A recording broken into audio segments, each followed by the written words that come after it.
fits your needs at up to 95% less than the brand names when you get started at hims.com/joy. It all starts with an online intake form. From there, a medical provider licensed in your state will determine if ED treatment is right for you. Through hims.com, you can access a full range of treatment options for ED, including daily or as-needed meds through a 100% online process. If prescribed, your medication is shipped to you for free. Millions of men experience ED, but Hims can help. To start your free online visit and save up to 95%, go to hims.com/joy. That's hims.com/joy for your free online visit. HIMS.com/JOY.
Seven o'clock in St. Louis. You're listening to TMA. It's presented to you by Brown and Crouppen.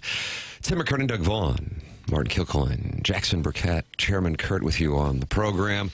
A program that wants you to not only listen, but if you'd like, watch and then participate in the YouTube chat, Doug, where I went on there at about, what would you say, 6:55 I went on there? I don't know what the time was. And there were already 25 people just waiting for us. You like that? You ever get up and wait for a show to come on the air?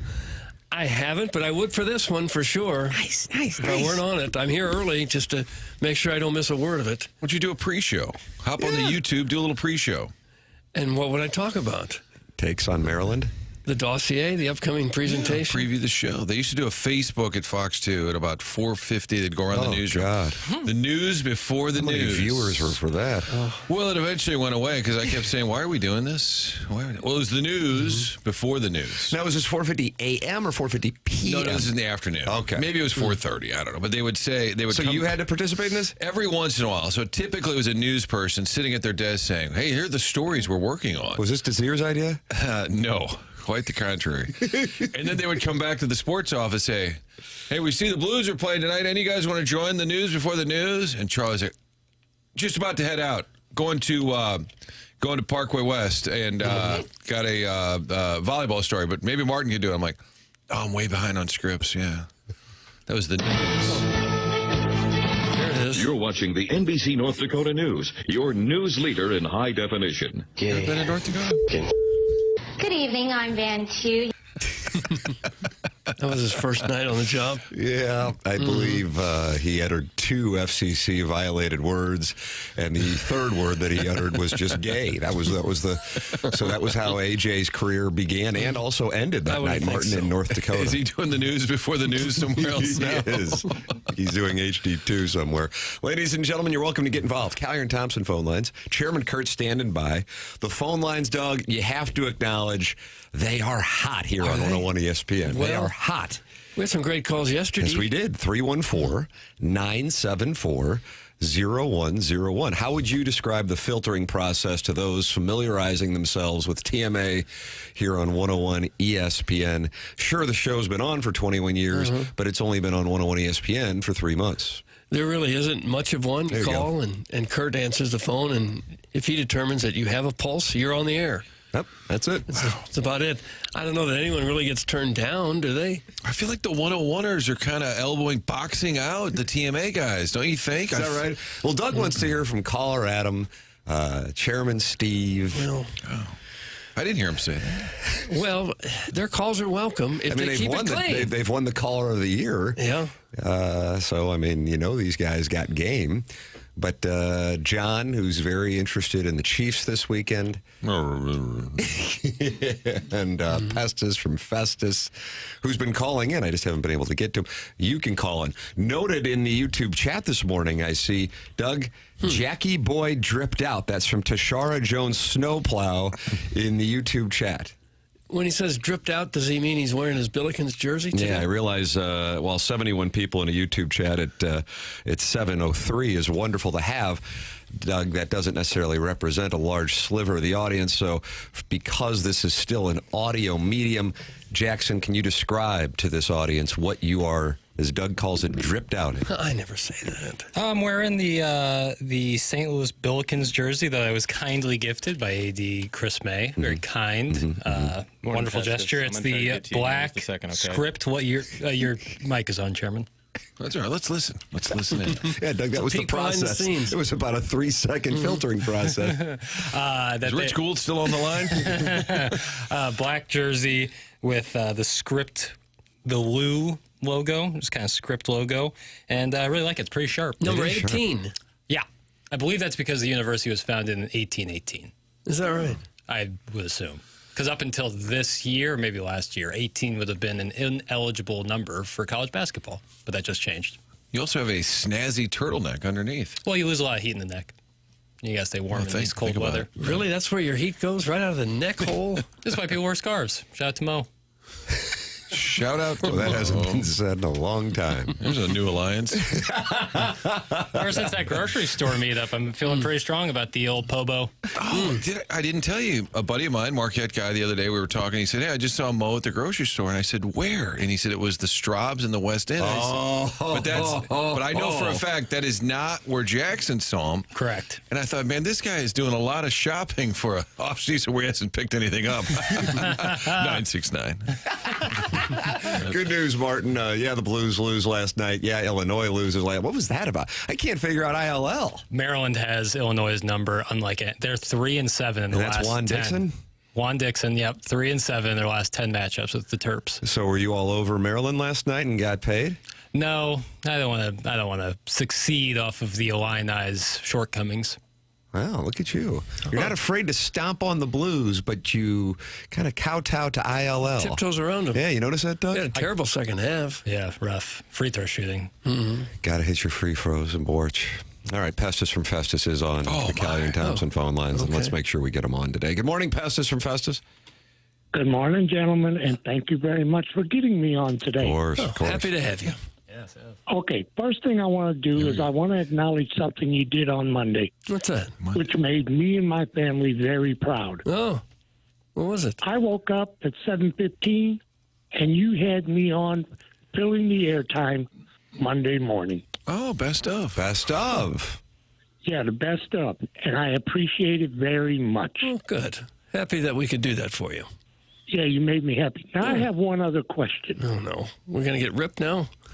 No, you're not going to get ripped. This is going to be a good day. I'm leaving Jackson alone today. Okay, that's good. Thanks, Festus.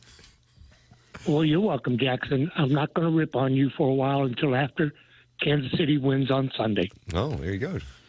Fair enough. Take it out on him. Okay, here's my question. All right. My wife has been trying to get me signed up for the Listener of the Month. Oh, wow. And she's went to every website that you've given me and everything, and she's had a hell of a time doing it. No. So the other day, she went on to Google and asked Google where she could sign up for Listener of the Month on 101 ESPN. Google told her to go to Facebook. Can you do it through Facebook? It's simply, if I'm not mistaken, Jackson, correct me, TMASTL.com. That is the only place she needs to go. It's the only place to sign up, as a matter of fact. Well, she went through Facebook, and Facebook had a place there to sign up. Really? She gave them all the information. How about, can we get your social security number real quick? If you don't mind. No.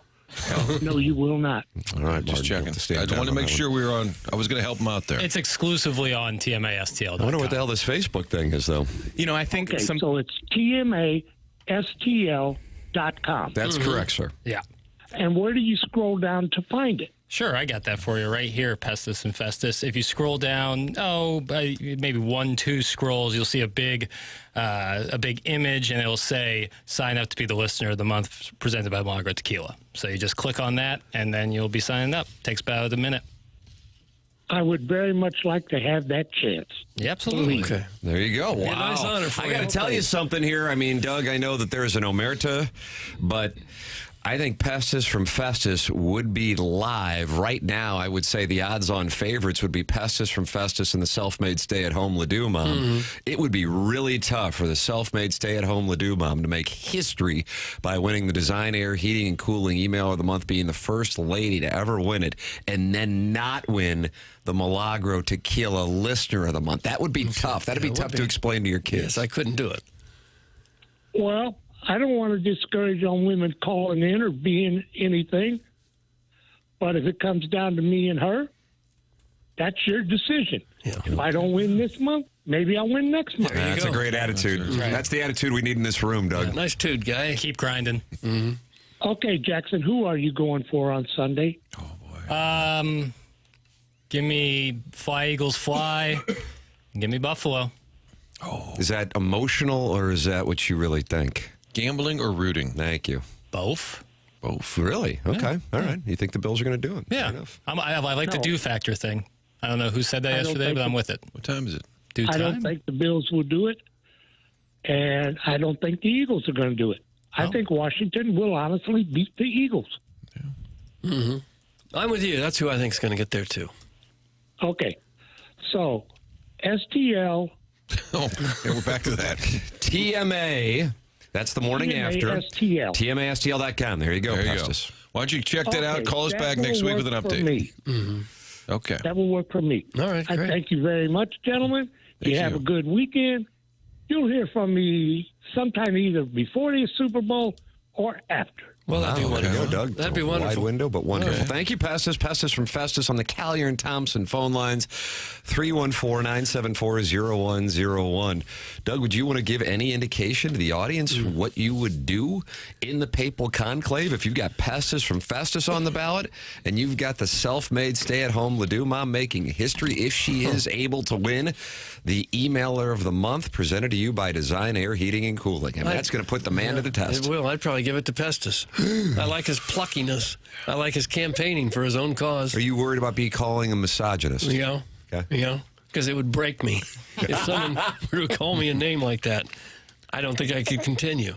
You'd probably get fired at Channel 4. If you I would, yeah. It's not woke enough. I know. Misogynist. Collier and Thompson phone lines. That's where you can call into the program, just like Festus from Festus, 314-974-0101. And that is where we will have Joey Vitale today. That's where we will have Jeremy Rutherford today. That's where we will have Gabe DeArmond today.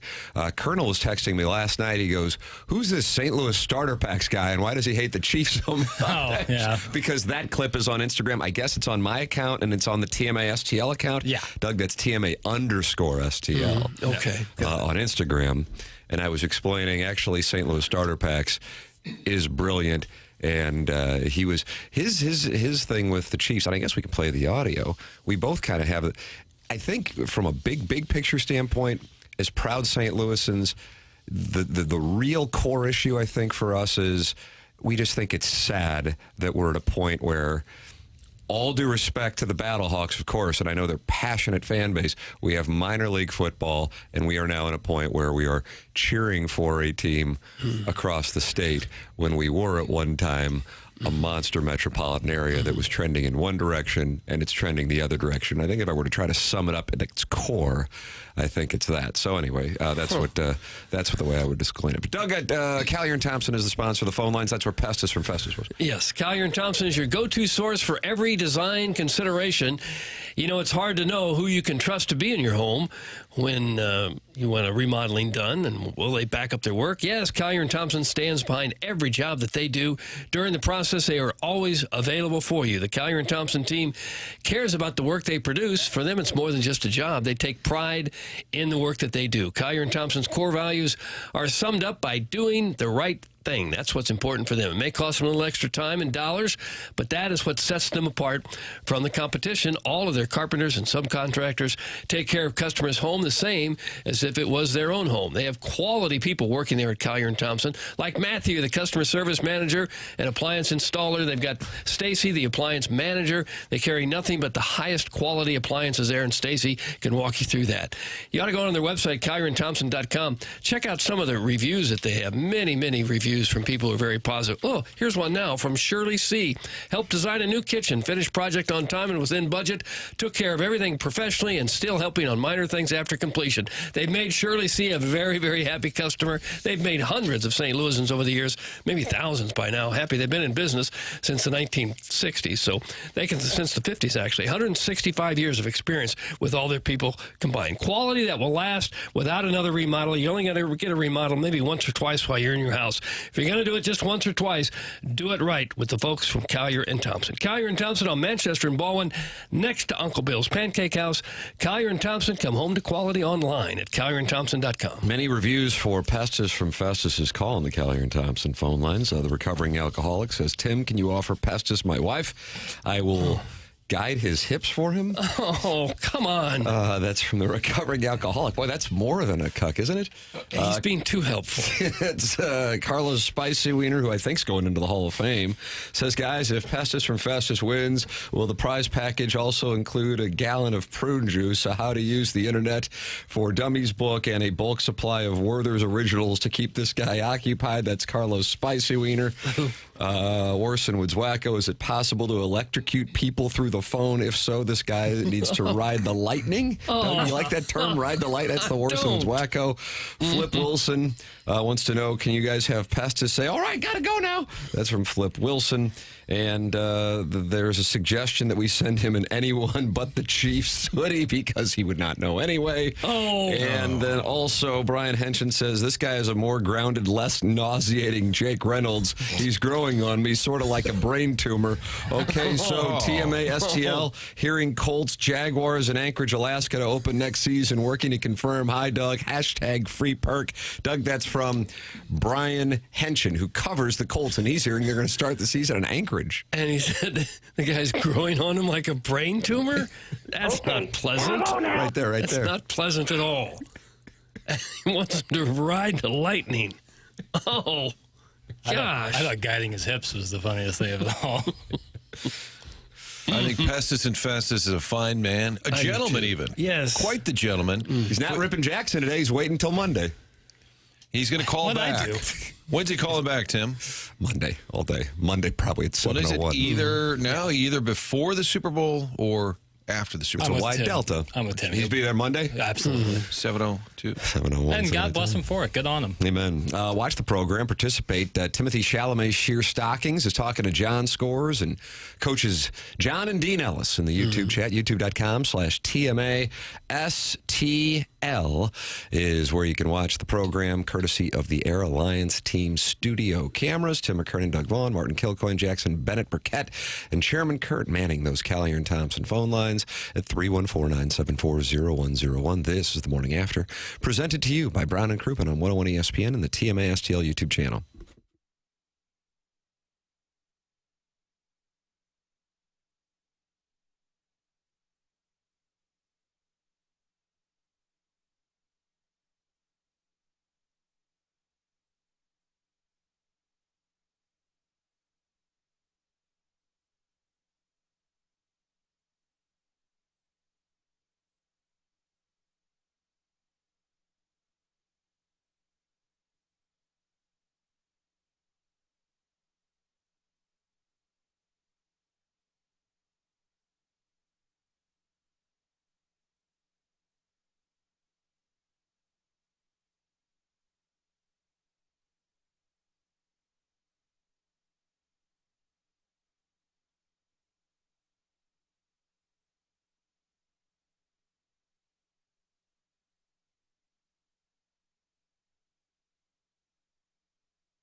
Doug, are you waiting for Dr. Dre to bust in?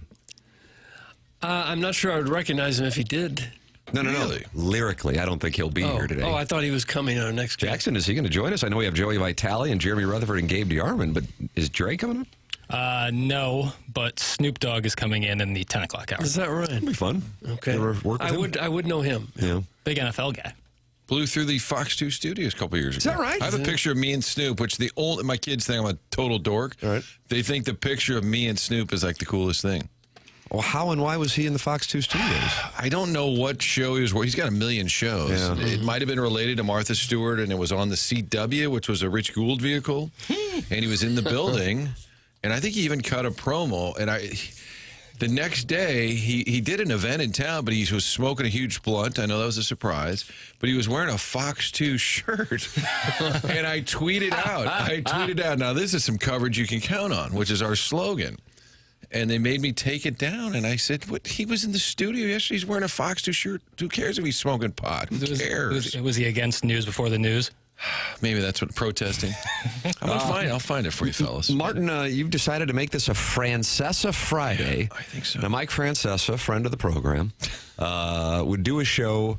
I believe, Doug, the hours were 1:30 to 6 p.m. Oh, gosh. New York time on WFAN. Jackson, I feel like you got a smile on your face and you're turned toward your monitor, which indicates to me that's usually the physical tell that he's got something up his sleeve with a drop. Is that what's going on here? And Heath Slaycott, yes, he hasn't come fast enough. Oh, gosh. So that's what would go on from 1:30 to 6, but he would take calls the whole time. And, Martin, your idea for a Francesa Friday would just be, let's open up these Callier and Thompson phone lines. If people are upset about the Blues' performance last night, and I got to tell you, we're curbside podcast listeners, Martin. Chris Kerber and Joey Vitale, not very happy about the performance last night. A lot of shots on goal. No, they didn't have many at all. Okay, then I got a bad box score. Okay. Because they got 4. You don't think that's enough? Well, they had more than that. First period was 14 to 4. Right. Yeah, hit a couple posts. Tomer scored, friend of the show. FOTS. But if you want to vent there, fine. If you're ILL and you're a little confused by what happened last night and you want to vent there, feel free. Anything. And then you got the Chiefs and Bills and you got the Eagles and Commanders. So, hey, fine. We'll have a Francesa Friday. And Jackson's dad Here we go. is on the Callier and Thompson phone lines. Is that what we have here? That'd be fine. This is Jeff Burkett? I don't believe so, but you never know. Okay. Stephen Boundbrook, what's up, Steve? Good morning, Jackson's dad. I'm laughing so hard. You guys are awesome. Thank you, Jackson's dad. All right. Who else is at the call? Oh, you're still on. No, I'm not finished. Don't stop me. Okay.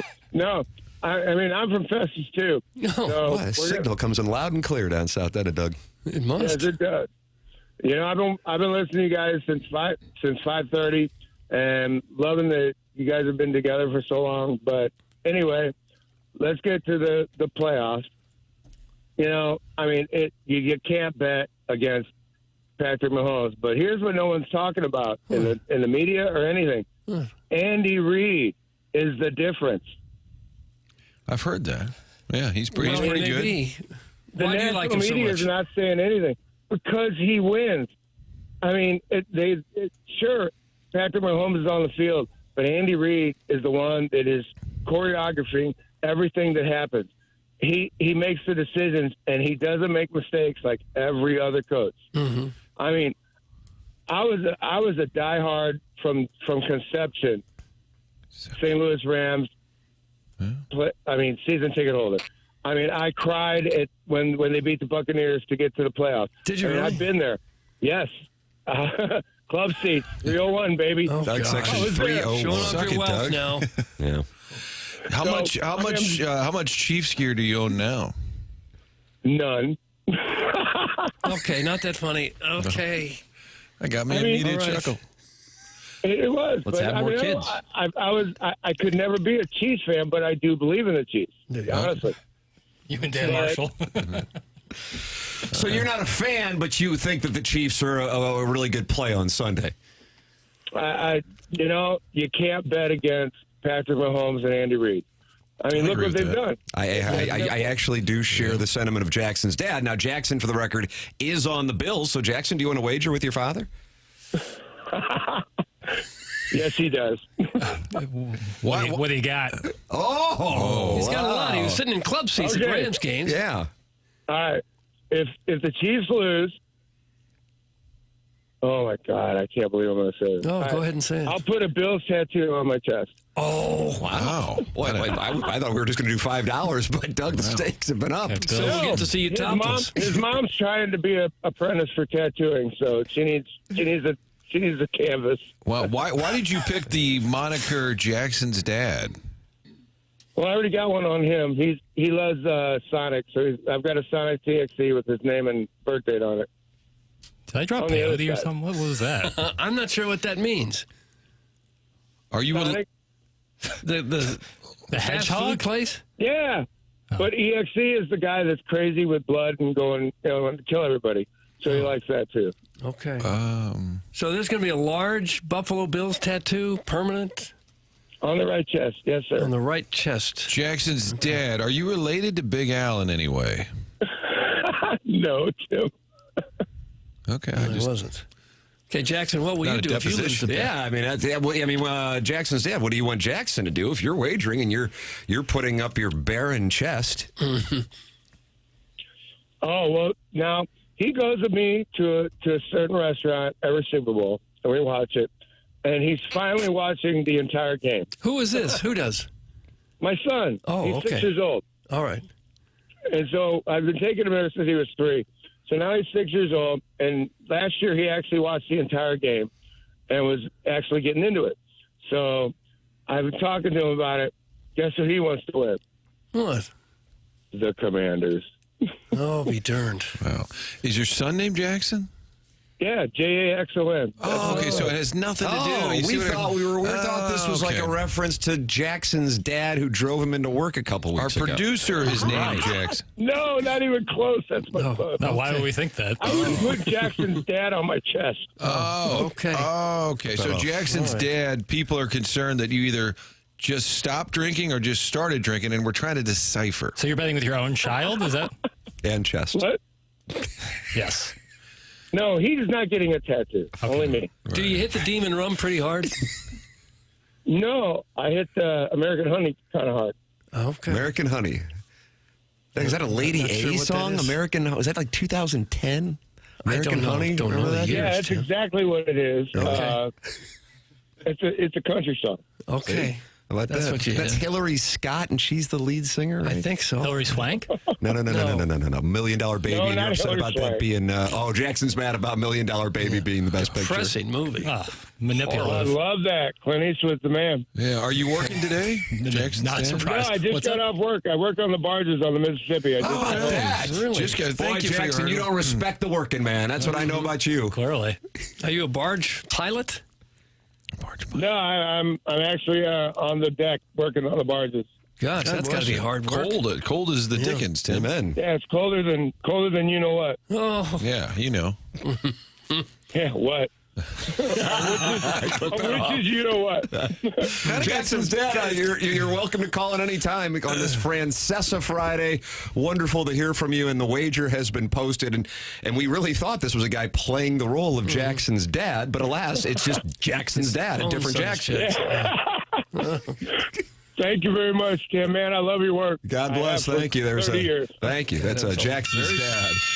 Tim, you got barge lemmings now. Dude, I'm big on rivers. Usually it's the river to Pear, but it's nice to expand to the Mississippi. God, wouldn't that be a tough job on the barge out there in the cold overnights? Maybe you get a little nip when you get done with work. Yes. Kind of warm yourself up a little bit. Good for him. Someone's got to do it. I finally figured it out that the kid was Jackson. It took me a minute.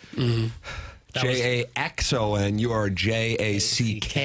Right. That's a very popular kid's name these days, isn't it? Yeah. Jackson. It is. I mean, look at Major League Baseball, like Churio, Holiday. Jackson Holiday. I count Jerks and Profar. Close enough.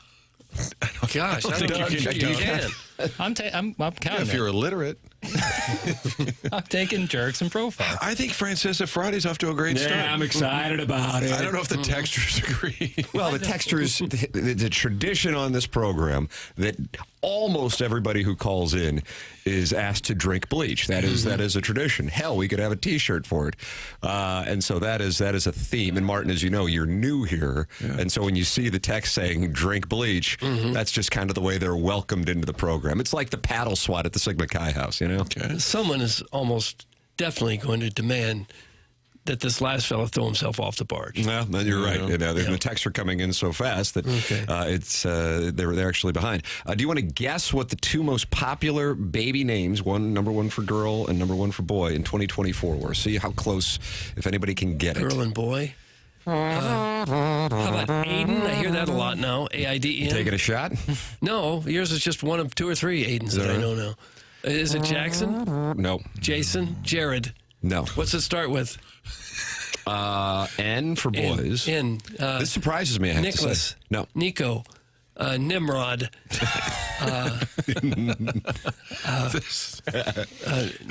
What did you say? It starts with an N? That's right. What would the second letter be? Nelly Mo. Noah. Noel. Noah. That's correct. Yeah. You hear a lot of Noahs? I knew a bunch of Noahs growing up. Is that right? Mm-hmm. Doug, watch this. Okay. Who built the ark? Noah. Who built the ark? Brother Noah built the ark. Wonderful. St. Gabriel music class. Bill Chandler. Really? Wonderful instructor. And what was the little tune they used to use on you to get warmed up? You used to sing it. Hold on a second. Watch this, Martin. You've never seen anything like this. Oh, boy. T-teary-T. Let me do it again. T-teary-T. That's just nice. Yeah. That's just Not really everyone can nice. get to St. Gabriel the Archangel. No. There's a waiting list. Even in these tough times for the Archdiocese. How about Emerson for Madison? It's something like that, maybe. That's it. I like the Madison as a guess. Somewhere in that. That's not it. I'm surprised by this one. Olivia. Nicely done, Doug. Big show for you on Francesa Friday. Yeah. That one surprised you, boys? No, I knew that was like the most popular. That or Madison were the two most popular. Remember? Yeah. Yep. For sure. Is it Madison Ivy, I guess? Yeah. Madison Ivy. I had two or three other Dougs in every class I ever had growing up in grade school, and there's no Dougs anymore. You and Army, the only two I know. Well, Doug, I'm sorry that you don't know them, but I'm telling you, I had. I'm saying now my buddy Doug lots of Schleich. Dougs. Right, him too. Doug Schlein. Those three Dougs. Doug DeCinces, Doug Smith. Number 34. Played for the Swarm? I didn't know played what for the his Swarm. number was. I like the name Douglas though. Doug I think There was a lot of them. he should make a comeback. I think it was from Douglas MacArthur, maybe. Yeah. Have you guys noticed younger parents like getting into the more unique kind of names more so than of yesteryear? Yeah. Do you feel like that's a look at me thing, Doug? Probably. Is it? We got to be different. A lot of Bretts in St. Louis in the Oh, is that last right? 30 years. Oh. Kind of the Brett Hull thing. Got it. Still a lot of Michaels out there, I think. A lot of Tims in the last Andrews, 20 years, a lot of clearly. Andrews, yeah. Thank you, Martin. Good for you. Welcome aboard. Jackson, if you know, as you know, I've got a lot of action out there, actually, that you're getting engaged this year, and therefore you'll be procreating within the next year to two. Do you have like an NBA player that you are thinking of naming your firstborn after? Shea. No, not Shea. Although it's not a terrible. I kind of like that name. Oh, Martin, you just named his firstborn. Giannis. Except, yeah, right. Braun. Jackson's son, Braun. Yeah, so like my first favorite player ever, and Martin will like this, was Dwayne Wade. You have to think I was, right at that time when I was just starting 2003 to like sports, Marquette. that Dwayne Wade was like everything. But he also spelled it a little differently than some other Dwaynes, so I don't think so. I don't think I would name Dwayne Burkett. Maybe a middle name. Maybe not Dwayne. Okay. But I could see you naming him after your dad. You're a big fan of your father. I am. With all due respect to Jackson's dad who called in, representing Whose a different first name Jackson. we don't know. That's correct. Right. Just like Festus from Festus. I don't believe his given name is Pestus. It could be. You don't hear it a lot. Right. But like it'd be like if his name was like, John Carmelo Burkett, I kind of like that. Do you like that, Doug? John Carmel. Come on. It's not going to mean anything. 40, 50 years from now, people are going to say, huh? No. They'll remember the 2003 Orange. They won't. My brother, middle name, Osborne, after Ozzie Smith. How about that? Number one, the Wizard. On a home run by the Wizard. And my middle name is Bennett, of course, after Gary Bennett. That's correct. That's where it came from, because he hit home runs like in 2 games in a row. That's correct. Yeah. Why do you hate backup catchers? Oh, I don't Maybe hate Tony backup Bennett. catchers. No. Singer and coach. Yeah, both. Either. Both. Iggy's great brother says, how about Carl Anthony Burkett? Go double name. Shea Gilgeous Burkett. I will say this. If he delivers a national title, either one, Elia or Dennis, that's my child's first name. That's my promise to those coaches. Wow. That my firstborn will be named after you if you bring a title before their birth. Elia Dennis Burkett. I don't know. Either one. What if you went with Gates as a first name? I kind of like that. Oh, yeah. I like that too, Martin. I like that too, Martin. It's interesting because I kind of have, some people have like 2 first names as their name. Like if someone's name was like Robert Lucas, that's kind of a first name. My name is kind of last name. Most people who have the name Jackson, it's their last name. I follow you, baby. I follow you. So if I did that, it would be in the same kind of style. Gates, much more so a last name. I'll be darned. This guy being from Festus, drinking American honey, and his wife being a tattoo apprentice are the 3 most obvious things I've heard in years. That's from Johnny Johnson. Doug, you remember him? He does a show down in Springfield, Missouri. Coached a lot of different sports down there, too. Jackson, how about Kim Anderson Burkett? That's from Manute Bowl eligible. I'm trying to think of like what would be the most ridiculous. I mean, Shea Gilgeous would be like really odd. Shea Gilgeous Burkett. That would be really odd. But I'm trying to think of like such like a random player to like like Corey Maggette, something like that. Sean Livingston. Shout out to Sean. Martin was caught off guard. Martin was like a jab landed from 25 years ago too. What about like Arvidas? Like go old school. Yeah. Well, you're really workshopping. I like this. Well, I never thought of it until you asked that question. Yeah, I was wondering if that was going to put you to the test because I did remember your brother had the middle name after Ozzie Smith. My parents both had kind of odd names. And I remember my mother telling me, when you have kids, name them plain names so they don't spend their whole life saying, what? What's your name? Never heard of that before. How do you spell that? She didn't really like her name. Her name is Bly, B-L-Y-E. It's not really an ugly sounding. That was for Dre Bly because of the work he did with No, it had nothing to do with Dre Bly. And my dad was Elvin, and they both said, name your kids Mary and John and Bob, so they don't go through their whole life explaining their names. So I wonder if that's kind of like cyclical, like if you name something that becomes like a little bit more unique, and then you name your kids something more basic, and then they want to name their something more unique, and then the cycle continues. Yeah. Could be. I think Kelly Chase has said that the fact that he was named, and it could be a name that's for a girl, more common, I suppose, for a girl, I think that led to him scrapping at an early age, I think. Like a boy named Sue. Nice. That's exactly right. Yes. Johnny Cat.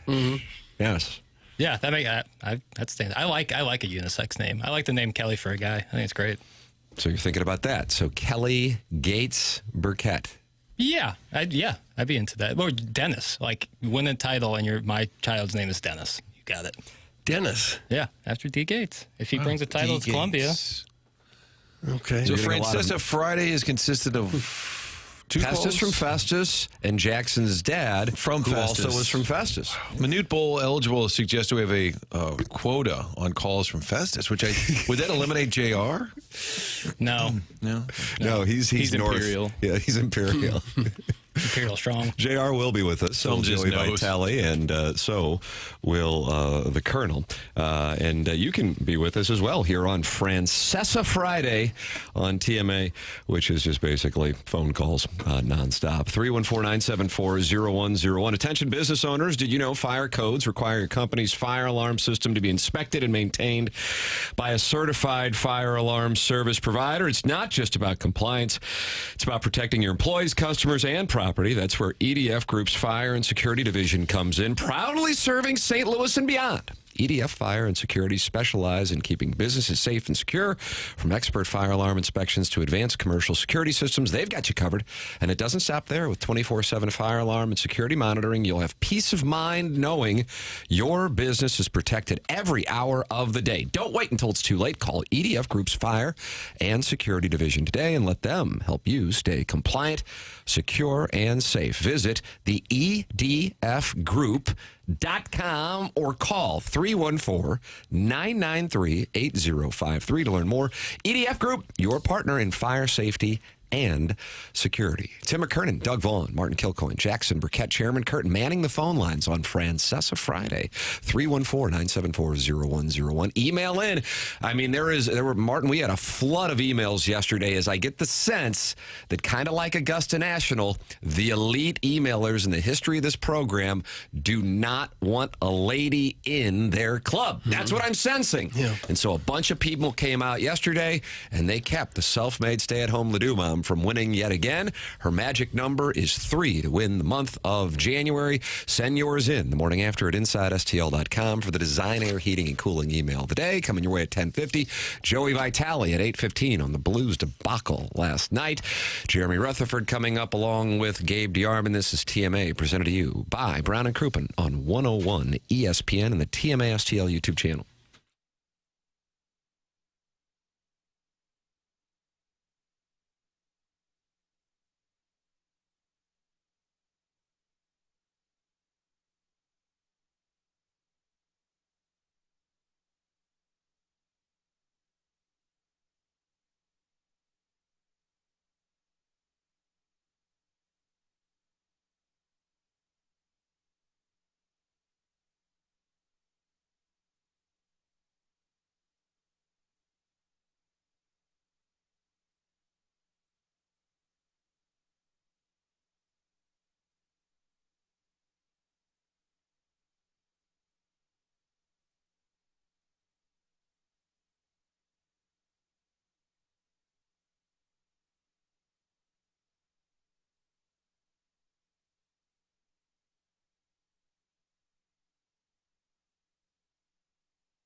This is Action Jackson with a Sports Center update driven by Johnny Londoff Chevrolet and Johnny Londoff Autoplex. The Blues lose last night, final score of 4-2 to the Vegas Golden Knights. The Blues are off today, back in action tomorrow, taking on the Dallas Stars. You can catch that game right here on 101 ESPN. The pregame will start at 5 p.m., puck drop at 6 p.m. That was another Sports Center update driven by Johnny Londoff Chevrolet and Johnny Londoff Autoplex. See them at londoff.com. Chevy, together we drive. Are you kidding me?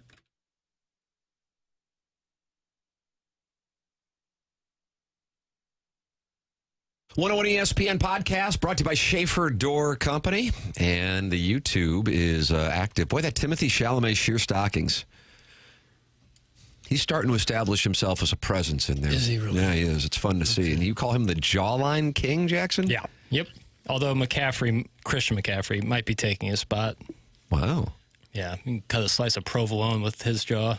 I'll be darned. Yeah, and Why say that provolone? again.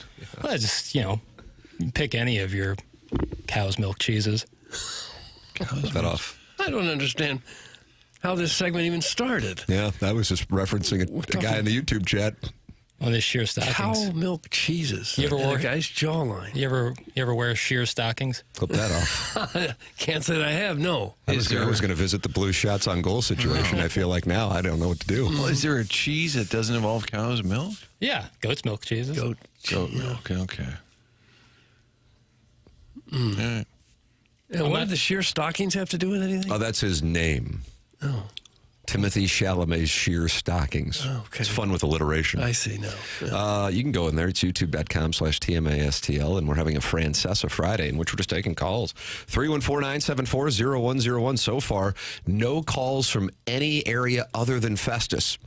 314-974-0101. Jim Montgomery not particularly happy last night either, following the Blues 4-2 loss to VGK. As I said, Joey Vitale and Chris Kerber, just really locked in on going, that was just bad. Vitale said they just showed up and it was like they knew they weren't going to win. That isn't a great thing to say. And he's going to be with us at 8:15. And Kerber was saying, he goes, these guys just can't, he goes, they lack swagger. And they just can't go without putting up a game once every few games where you just go, what was that? So, last night, unfortunately, was the what was that game. Can't build on it. The team in 2019 was able to gain confidence, and then it was like a machine. By the time the playoffs even started, you're like, crap, it's not like they're a top seed, but these boys could do it. These guys have nights where they look great, but then unfortunately, they'll have a night like last night. And yes, there were shots on goal issues. Here's Jim Montgomery following the Blues 4-2 loss to VGK. Well, I think we didn't get a lot of shots. We passed up some, but in totality of the game, they won a lot of puck battles versus us. I think we were something like 23% in the second period, and that's the period where I thought the game really got away from us. I know the first period wasn't great either, but we were winning battles. We had some bad turnovers in the first, but in the second period and the third period, it was 50-50 puck battles. Their puck support and their determination on pucks, stronger on pucks, was very evident.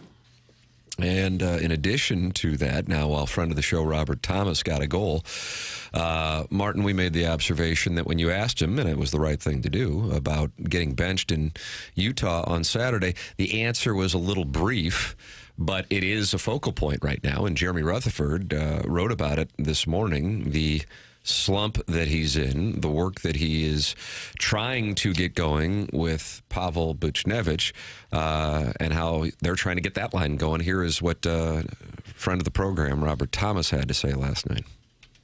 Not great. Obviously, we're struggling to find ways to produce, and, it's led into, your whole game. So just got to find a way to start piecing it back together and get confident. And I feel like we've made some steps, but just got to find a way to play better and play the way we can. JR notes in his column this morning on The Athletic, in Thomas's last 6 games, he has just 1 goal, and that was at 6-on-5 last night, and 2 assists. And then you pair that with Buchnevich, who has no goals and 2 assists, with one of those assists coming on Thomas's 6-on-5 goal. You have 2 of your top offensive players slumping at a critical point in the season. Mm-hmm. I wonder if not having that real unquestioned star has something to do with their uneven play, where they look so good one night and not so good the next night. Their championship season, they had Ryan O'Reilly and they had Alex Petrangelo in their primes, two of the best players in the league at the time. And now they don't really seem to have that unquestioned superstar in their lineup to just kind of drag everybody with them on nights when they don't have it. It seems a bit exhausting right now, where every game gets broken down like an NFL game. You know, in the NFL, each game is so massive. College football, the same thing. And you spend people days are going to get fired because of each one. Yeah, you spend days and days talking about, if they'd only won. I feel like the Blues are in this moment where each game we're dissecting, where normally it's just sort of, they're a little up, they're a little down. But they've missed the playoffs the last 2 years. And you're looking at missing it a third straight year, so you're like, boy, we got a chance, but it's going to be tight, and we're just obsessing over the standings in January. Yeah. And I just compare it to a bit like having an NFL team, which we used to have, and you just break down each game. And I was listening to Curbside, and much like Jackson grooms us on the NBA slowly, I felt like Curbs was trying to get me with some rights, and he starts out by saying, hey, normally you play Vegas, you split with them, you're happy. And I was screaming at my phone. I said, no. Don't hold rights. I said, you can't split with these dudes. And then he said, however, in this situation, you needed to win them both because of where you are, where you've put yourself. And I said, okay. I'm saying, he doesn't hold Then rights. I apologized to the phone for yelling that I was getting groomed. Yeah, he doesn't hold rights. Curbs is correct, that it's different right now. You can't just say, and I felt like the team had that mindset. Well, we beat them, and now we split with them. They're really good. A split's not bad. You can't be in that mindset right now. And also, I think it's one thing to lose, and you go, okay, played pretty well. It's another thing to lose and have that kind of performance, and then also you factor in the final 3.5 minutes on Monday in Las Vegas, and then looking forward, the schedule really is a test here between now and the Four Nations. In addition to that, the high that we were on, and Blues fans were on this time last week, following getting all 4 points against the Flames. Well, the Flames have won 2 in a row, and they now have a 3-point lead on the Blues. And, Doug, you call them games in hand? Is that I do, yeah. I don't know if you guys understand that. I don't have a clue, but I know that the Flames have only played 46 games, and the Blues have played 49. Also, mounting a Sunday charge since last Saturday when they beat the Blues, the Utah Hockey Club is just a point back of the Blues. So they won last night. The Flames won last night. The Blues lose. And you have that kind of performance. Combine it with Robert Thomas and his slump. And the one, with Parayko having the kind of year he's having, he's gone from being the guy that we get a lot of texts about. And now, who do you see get a lot of texts? I don't know how often you guys are looking at the text inbox. It's always up in front of me. It's number 89. And it's, I think, because of that extension. And people are starting to go, oh, boy, that might be one they want back, because it just hasn't really gone that well. And as Jeremy Rutherford notes, it hasn't been a great 6 games, but overall there's been an adjustment for him this season. Even though he won the fantasy football league. I would say Buchnevich, he's been pretty quiet throughout. Whereas Thomas has had stretches. Yes. He'll get hot, and you'll see it, the star that he is. But Buchnevich, it's been a rough ride all year. And there might be some frustration if you're paired with that person a lot, and then they're struggling. And you're working with the same guy who's struggling. I'm not saying that that's the case, but it could be if you're on a line with a player who's having a rough year, and you're trying to set him up or get points as a team. And I think there may be just human nature is you'd be a little frustrated if the guy next to you, Doug, is not having a good game. Wow. I'm not saying Doug. I'm just Problems saying. in the room. I'm just saying it. Problems in the room. We'll address those here in the room, guys. You'd like your line mates to have saucier mitts, Yes. is what you're saying.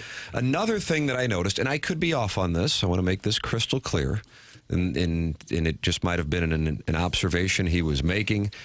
But I feel like since he's been hired, Jim Montgomery, and a lot of the guys on the team for that matter, when they talk about this team, they're not going, we're a young group, we're trying to learn.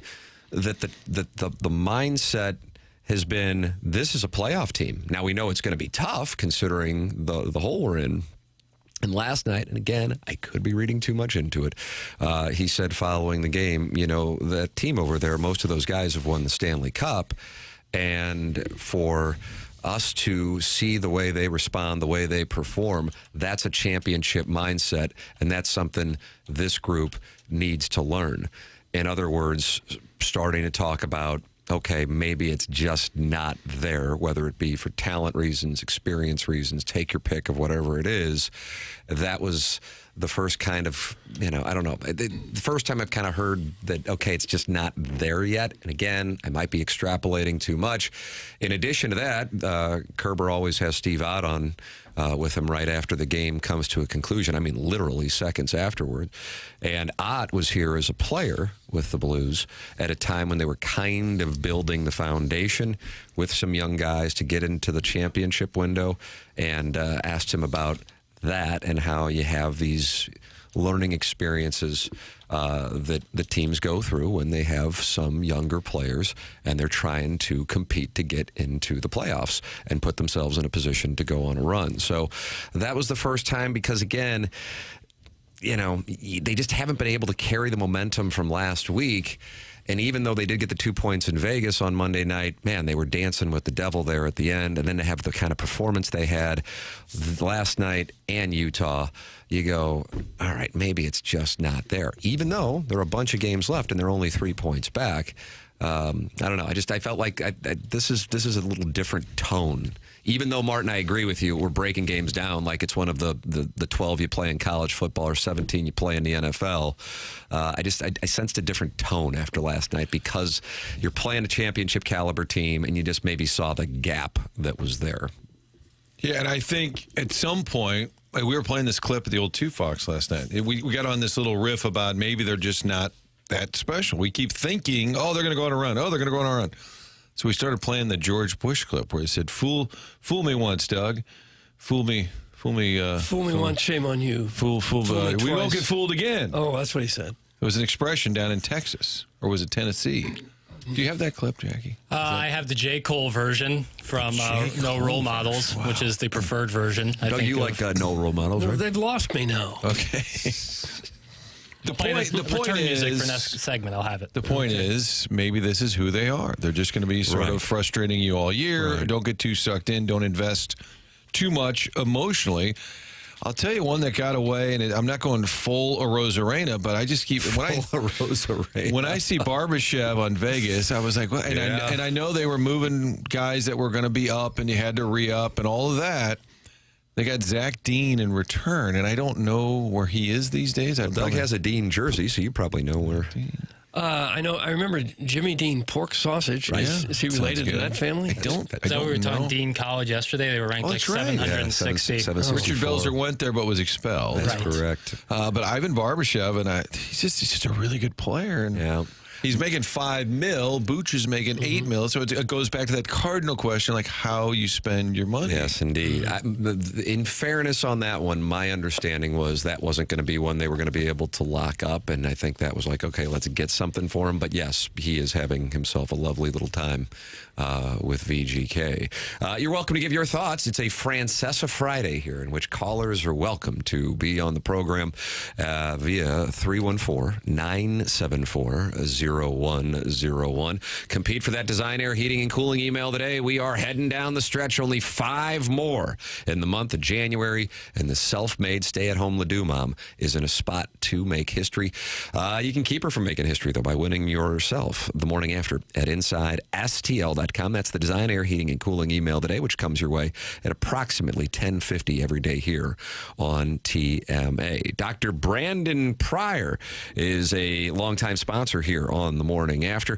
Number of our listeners have gone and seen him. He has 100 West Dental right on Manchester. And man, when you walk in there, you would go, is this really a dentist's office? It's just not a stereotypical dentist's office. The equipment and the technology that they have, really impressive. It's the most modern technology with the patient experience at the front of mind at 100 West Dental. And I know this. My grandfather was a dentist. I know that people don't go, oh, I can't wait to go to the dentist. I understand it, but it's an important thing to get done. Get it checked up, because poor dental health can lead to other medical issues, and therefore getting checked up is super important. I know a lot of people, especially younger people, have zero interest in calling and scheduling. No problem. You go to 100 West Dental and you can schedule right there at 100westdental.com.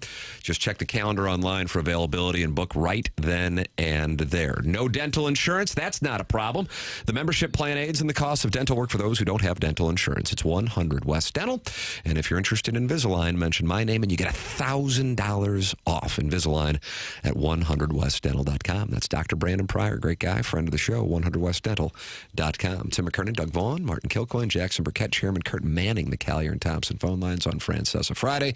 Joey Vitale, friend of the program, coming up. We got to figure out why he had to bail on our segment last week. Unfortunate allegations coming in that he was visiting another house in the neighborhood, and that house was mine. And, and I don't know how to handle it. No. I don't know how to handle it. It's difficult and it's awkward. I don't know how to handle it. So that's something we're going to have to tend to here in this Fisher Window and Door Story at o'clock hour. This is TMA. It's presented to you by Brown and Crouppen on 101 ESPN and the TMA STL YouTube channel.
take it. Sharpen up the blades, blood, sweat, and tears over decades. Went from last place in the whole league to the best in the West. Time to dig deep. It's game time, let's light 'em up. Boston Bruins ain't backing up. Media says watch out for Rask. Binnington is up for the task. Load your players with Gloria. I can feel a sense of euphoria. One more round, that's what's up. St. Louis Blues are coming for the cup. You know, they haven't won anything since they got rid of Gloria as the song. St. Louis Blues are Trying to coming say. for the cup. I'm trying to say, as I said years ago, they should play that after every win indefinitely, not just 1 year. It worked. Keep with it. People loved it. Did celebration carry into the 83 Cardinals season? I wonder if they did. After games, maybe. Martin, I know at some point in the 1980s, the Cardinals had Catch Us If You Can.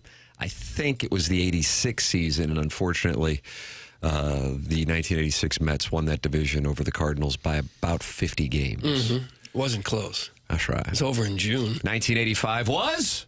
The heat is on. 1987 was? Shakedown by Bob Seger. That's right. 1996 was?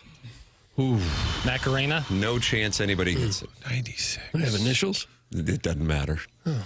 We're going to win by Bryan Adams. Okay. You remember that, Chairman Kurt? Wow. You were going to get that? Don't want to be a loser. Going to win. Wow. I don't know that song. It's magical. Martin, I remember the Two Fox had this in 2000. Who let the cards out? He has a proud moment. 2000. Was that your work? No. I think somebody dropped a CD off at the station, and like morning radio, you get all those songs, and somebody in promotions liked it, and then they printed the placards, and everybody had a "Who Let the Cards Out." Oh, Did have kind of high hopes for that 2000 season. They sweep the Braves. That's right.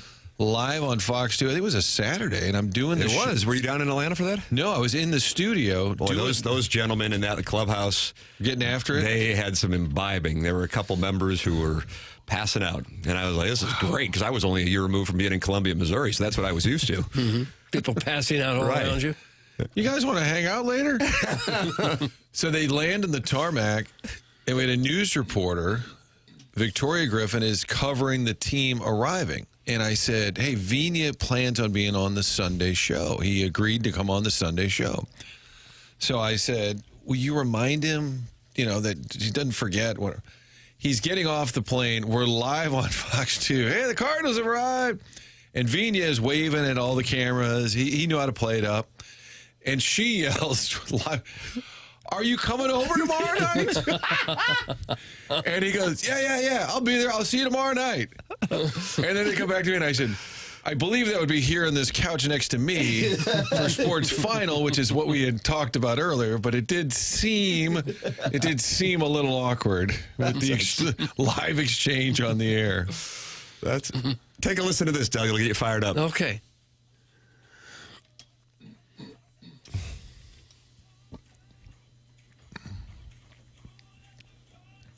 Who let the cards out? I remember LaRussa even barking at one point. Remember that in the locker room?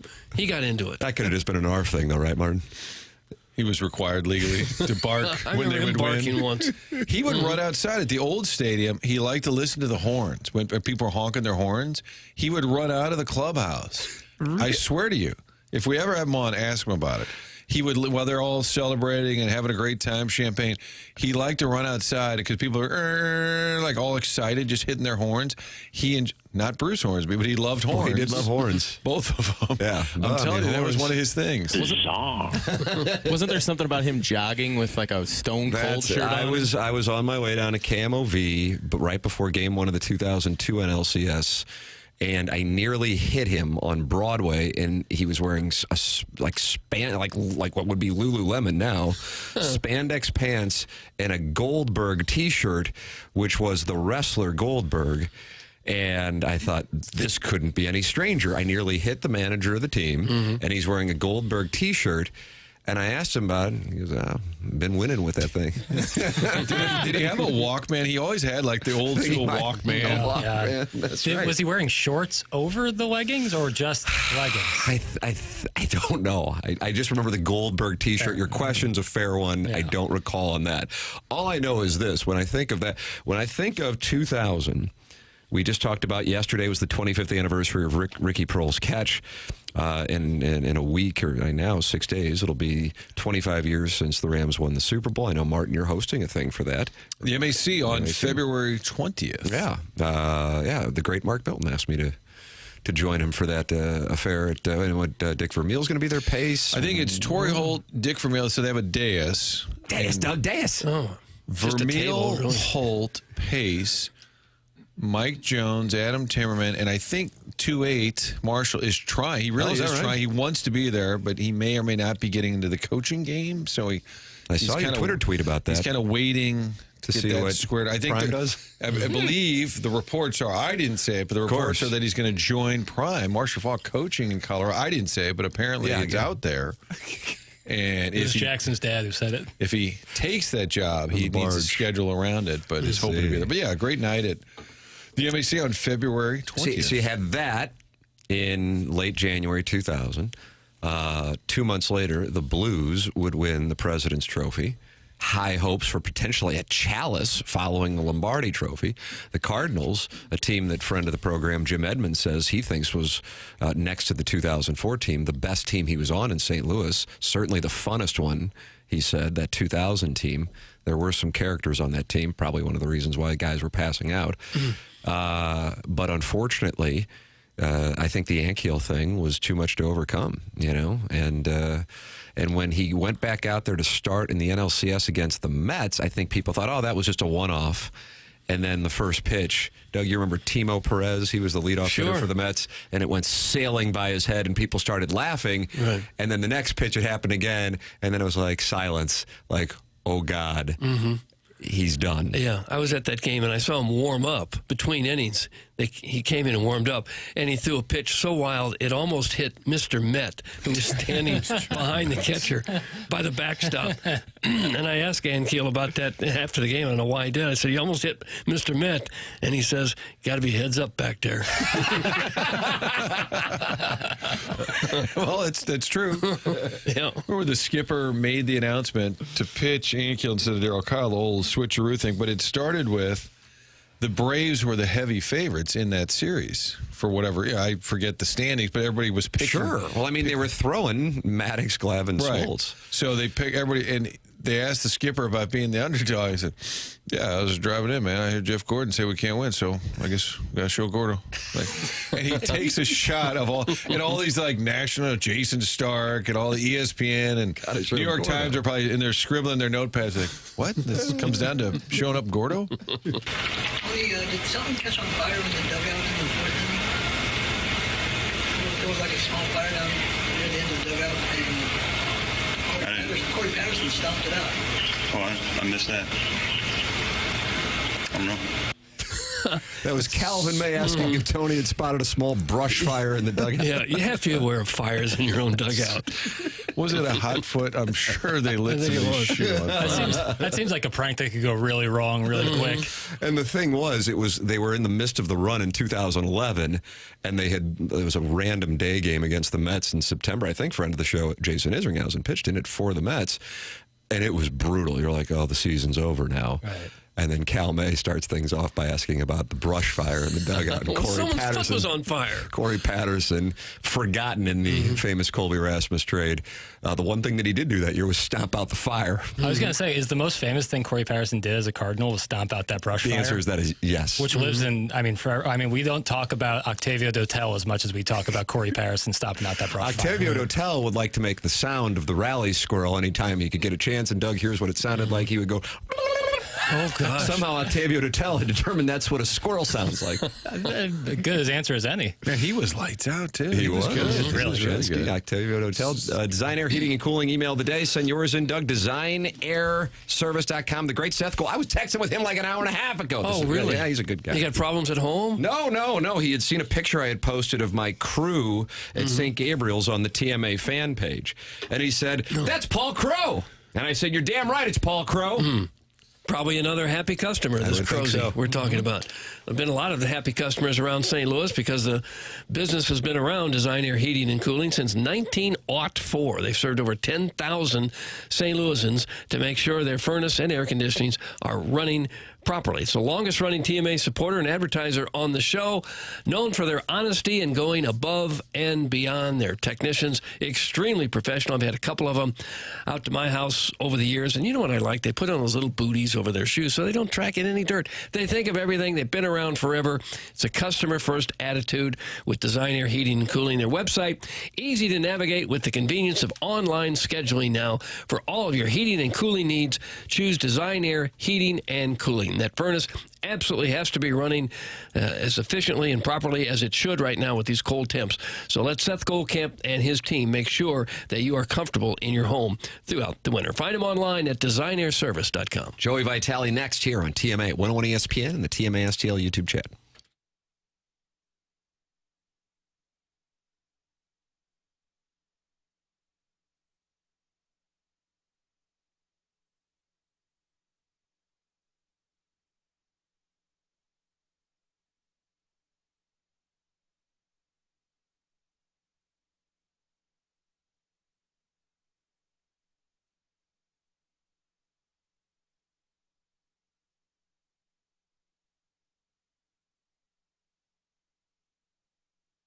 Want to save money on your groceries? Schnucks is here to help you out. They've lowered prices on how many? 10 items, 20 items? 2,300 items have all been reduced. Huge number. They've marked down prices. Things like Honeycrisp apples, Jack's Pizza, Ore-Ida potatoes, Tyson Family Pack chicken, all of it marked down. Those big 32-ounce Chobani yogurt tubs, Stoke cold brew coffee. I might grab one of those for Jackson later today. New lower prices on all of the above. By lowering prices on over 2,300 items, what does that tell you?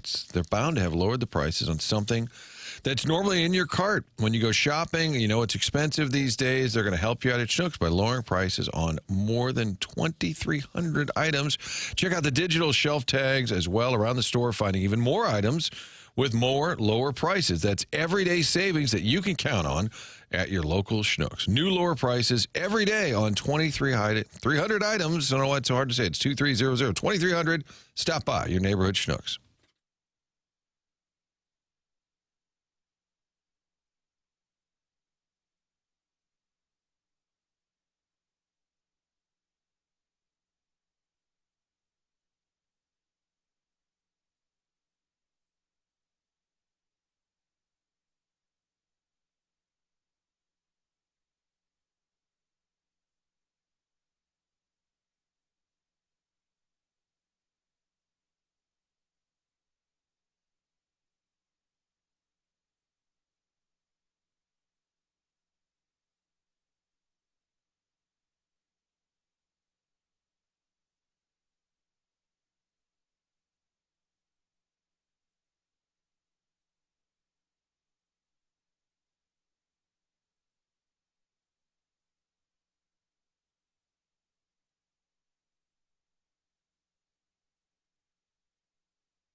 TMA brought to you by Brown and Crouppen.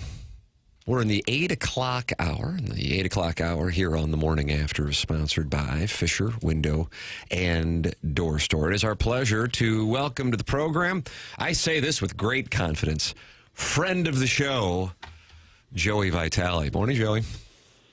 Hey, Tim. Good morning, buddy. How you doing? Good. Wow. I like that. How about that? He's the chipper chicken. What about the rest of the crew? Mm-hmm. Yeah, I noticed that. Kind of ignored the other four guys. I like that. Kind of like his party that he had. Yep. Well, I mean, he kind of was one that said good morning. So I said good morning. You know what I mean? He was addressing me. I'm addressing him. But good morning to the whole team. Okay. Nice. Look at that. Do you feel better about things now, Doug? Mm-hmm. Much better. Joey, I was listening to you and Kerber talk about it on the Curbside podcast this morning coming in. And I thought it was really an observation I was looking forward to asking you about. You said you noticed that the team just didn't seem like it knew it was going to win last night. Like you could sense that they just didn't have the confidence, giving up the goal super early. What was it that you saw that told you that? Yeah, I remember saying that, and it felt that way from the get-go. I mean, the first shift of the game, Stone scores, and it just never really was a huge, just let's go grab the game again. And it almost was inevitable what the result was, and both teams knew it. And Vegas had the confidence to just continue to make their push, and St. Louis just couldn't necessarily make their push. And I've been a part of games like that where it just doesn't feel like it's your night. And I think that's kind of the big picture what I was talking about when I made that comment. It was just from the get-go, it just didn't feel like we had a comeback in us. And, I think that you look at a couple different reasons, why. I think that definitely the energy was a little bit slow right off the hop. I think you score on that first shift, that puts you behind the 8 ball. I think you take a questionable penalty. I don't think it should have been called, but Parade goes in the box. You send them out right as the penalty expires, and they go up 2-0. So right away, you're playing catch-up hockey. Catch-up hockey versus lead hockey, it's a completely different game. I mean, completely different game. It's a matter of when you got the lead, you can kind of stick with your bread and butter of defending very well and making sure you got numbers on the defensive side of battles. But when you're playing catch-up hockey, it's run and gun. It's cowboy hockey. You got to throw defensemen in the rush. You got to put defensemen heavy, aggressive pinching on the walls in the offensive zone. And when you do that, obviously the mistakes are going to happen and come against you. So playing with the lead, playing early with the lead has been super important. They didn't really get around to it last night. And overall, I think the team would be the first to tell you, Tim, that it just wasn't the energy and the effort that they needed in a big game against one of the best teams in the league. I wonder if things might have gone different if Neighbors had scored on that shot. He had a really good shot and hit the goalpost, and I wonder if that might have turned the tide a little bit. Well, everything. I mean, it's an amazing game, and we're sitting here talking about it. You're asking me questions. I'm giving you my theories. I'm giving you my thoughts, but I don't really know. If I knew better, I would be in a different position. I'd probably be running the team, or, even the players or even the people that run teams and the coaches that coach this sport. I mean, I talked to Montgomery a bunch of times. I remember Craig Berube taking him aside and saying, "Hey, what are you seeing here?" And Chief was awesome because he's like, "I have no idea. I don't know." I've told him 100 times. He won't listen, so I don't know. And he just shrugs his shoulder. There's a lot of shoulder shrugging because sometimes the game just unfolds the way it does. Because you're right, Doug. It really is a matter of bounces, and we've seen this so much with this team. Jake gets on the board there. Maybe it's a different outlook, of a game. There's a play at the beginning of the game.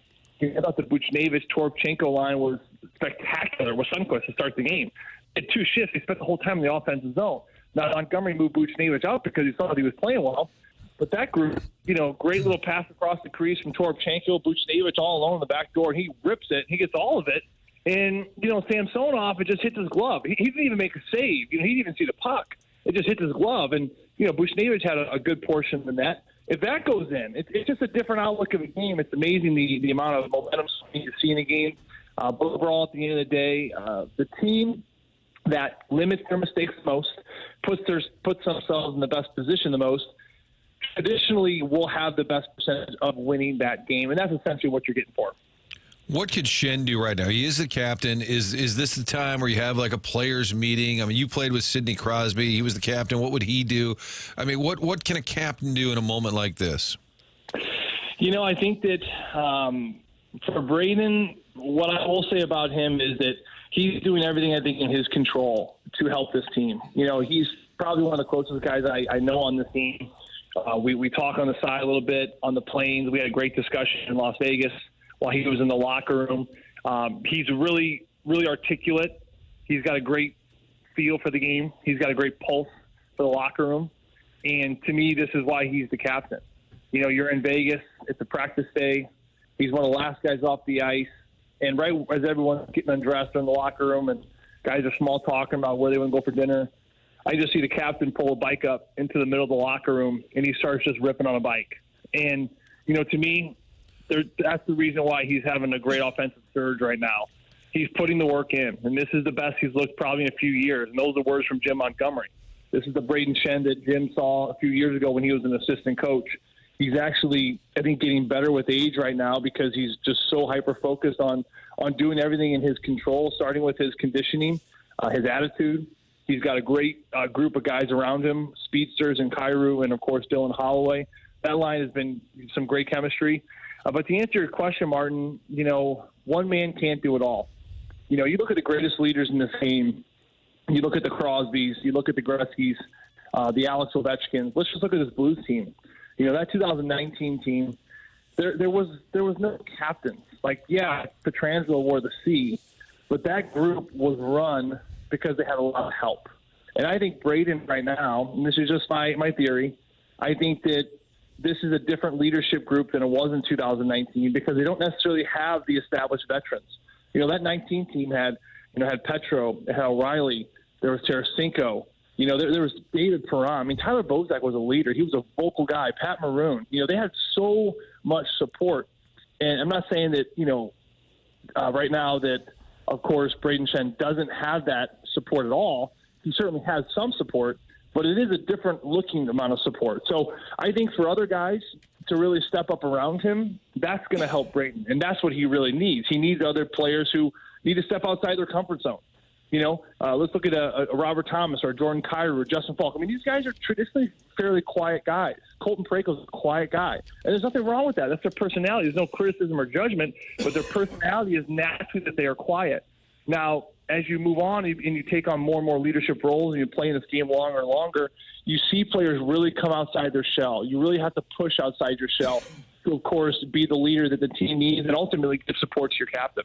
Joey Vitale, our guest here. He's with us every Friday on TMA, with us on the Collier and Thompson phone lines. Tim McKernan, Doug Vaughn, and Martin Kilcoyne with you on 101 ESPN and the TMA STL YouTube channel. Got this question here, Joey, and I'm curious what your response is to it. My question would be that the top of the lineup in the future is already presumably here. Thomas, Buchnevich, Kyrou, Holloway, Neighbors are set, and they're the ones who are not consistent. Dvorsky, Snuggerud, Stenberg, etc. aren't coming in to elevate the group. They'll be supplementing it, assuming the coach isn't going anywhere. Are there any long-term concerns with the build of this Blues roster? No, I don't think there's any concerns at all because I think you should just be really encouraged by what we're seeing because, you have a bunch of young players that are going to be coming up soon. Jimmy Snuggerud, Dvorsky, the Stenbergs, like you mentioned, Stansel, another player. There's plenty of help coming, but you don't need to put a ton of pressure on that help. And that to me is important because the core is the core, and the core is a young core, and it's going to keep getting better. This is a different looking team than the Nashville Predators. I mean, the Nashville Predators they're over the hill. I mean, you have players like Marchessault and Stamkos and O'Reilly, and even Philip Forsberg is obviously in his prime, but very soon he's going to drop off. This Blues team is almost the opposite. Their core is made up of players who are just as good and have just as much potential, but they're a lot younger. And this is where I think just the patience of the growth is what fans need to understand because yes, Thomas had a wonderful December. Is it fallen off a little bit in January? Maybe, right? But that's kind of the growing pains of the young player. Look at Jordan Kyrou. Last year he was kind of the whipping boy for a little bit. People are like, what's wrong with Jordan Kyrou? I think Jordan Kyrou has taken a massive step this year. I'm not even talking about the points. It has nothing to do with him leading the team in goals. Really, it's about his back checking ability, his compete on pucks. He's been very vocal. I talked to Bregman about this the other day. He's actually been very vocal in the locker room. He's stepping outside of his comfort zone. There's growth happening in another year, and then 2. All of a sudden, this group that's finding some inconsistencies, all of a sudden they become very consistent. They've gone through these growing pains. They know what it's like, and they can certainly now groom this next class. So I think the Blues spot they're in right now is actually a really good spot. And not to mention, for cherry on top, you got to have decent goaltending to keep you in competitive games because, that to me is everything. I know that fans sometimes want to say, let's just, burn the ship down. Let's get a number 1 overall. But it doesn't always work out that way. These number 1 overalls certainly don't even pan out. You look at, players like Connor Bedard in his own right. I think, he's been in some ways a little bit of a disappointment. Now, that's not just personally, but, he hasn't had the team, the support staff that he's needed. So sometimes it even doesn't work out that way. So you look at some of the good players, the Robert Thomases of the world. We got those guys in the mid first round. So even if you tank and go for a so-called 1 overall, it doesn't always work out that way. And then what it ultimately does is sets up a culture of losing, where now you look at the Sharks, you look at whether it be the Chicago Blackhawks. Now all those young players that they have in their system, they're so accustomed to losing. And guys, I'm telling you, losing's contagious, and it stinks, right? I went from Pittsburgh, where we were making the conference finals every year, and then I got shipped off to Arizona. Completely different cultures. I mean, you walk to Arizona, you can almost smell the losses in the arena. I mean, it's everywhere. It's in the security guards. It's in the locker room. It's on the wall. It's everywhere, and it's okay. And you lose, and it's okay. Well, it's not okay. That's where I think the Blues team and Doug Armstrong have done such a good job, because you never want to fold up shop. You always want to stay competitive, because it's not necessarily about making the push to the playoffs, which is important, certainly, but it's also about the development. You need to be in these tight games. Did you get the heater to work? I felt like you might burn down the entire Enterprise Center. You were struggling in the booth, you and Curbs, because you couldn't get the heater. And I believe Kerber leaned over and said, here, there's an on button. Yeah, I finally figured it out. Thanks, Marty. It's this little space heater. It gets cold up there, and actually it was a space heater that Doug Armstrong, he ended up taking it last year or 2 years ago. We came in and we didn't have a space heater. What the hell's a space heater? And I went over to Army's suite just next to us, and I said, is that your space heater? And he goes, well, it's in our room. I go, I know, but that's ours. Wow. And he goes, well, it's here. And I said, well, that's my space heater. He goes, well, no, it's not. I go, yes, it is. So I took the space heater and brought it back to our room. And I said, don't take our space heater anymore. Kind of a show of force. Yeah, it was. What a big moment for you. Standing up to Army. That doesn't happen much down there. Yeah. I told my wife that story. I may have gotten lucky that night. Anyway. Oh, good for you. Anyway, so I got the space heater figured out. And last night, I'm not going to lie to you, I was starting to feel this little bug. This flu bug going around. I could not get warm. I was shaking and chilly. But listen, boys, I'm a gamer. I'm a hockey guy. I stuck it out. Did I get the entire booth sick? Is everyone going to have the flu probably the next couple of days? Probably. But you know what? That's the price of doing business, guys. It's the price of doing business. That's it. I got to tell you, I didn't know anybody has ever crossed Army, and you're fighting over a space heater. I think Vitale's on his way out. I think Army is that right? I think Army files that kind of stuff away. Wow. I'm sorry, pal. Wow. Sorry, pal. He sat by me at the Winter Classic. After the first period, he said, hey, is there any more room down there? Because Curbs and I were ice level at Wrigley Field. And, he was kind of tucked away by the dugout. And it was kind of hard to watch. So he's like, is there a room down there? And I said, well, there's not, but I can pull up a chair for you. And he pulls up a chair, and we're freezing. And I'm freezing. And it's Curbs to my left, I'm in the middle, Army's to my right. And I'm trying to be a nice guy. I said, Army, you want some hand warmers? And he goes, oh, yeah, thanks. And it's like, I give him my hand warmers. And then Curbs is like, hey, you need some more hand warmers? I go, yeah. Yeah, Army just took mine. And so he gives me 2 more hand warmers. And I say, Army, you need more? He goes, oh, actually, I could probably use them for my feet. So he takes those hand warmers. Oh, gosh. He's bogarting the hand warmers. And I'm looking at Curbs, and Curbs is just dying laughing because every time he offers me another hand warmer, Army took him. I'm not going to say no. So here, I want you to stay warm. God, anyway. He fleeced you just like he did the Sabres with Ryan O'Reilly, the Flyers with Schenner. Look, you got fleeced. Yeah, got the Oilers good. It happens to the best of us, though, guys. Wow. Man, I'm telling you what. Joey Vitale's with us, Doug, every Friday, and it's wonderful to talk it over with him. I should note, though, unfortunately, my wife was ill earlier this week, and now I noticed that Joey is.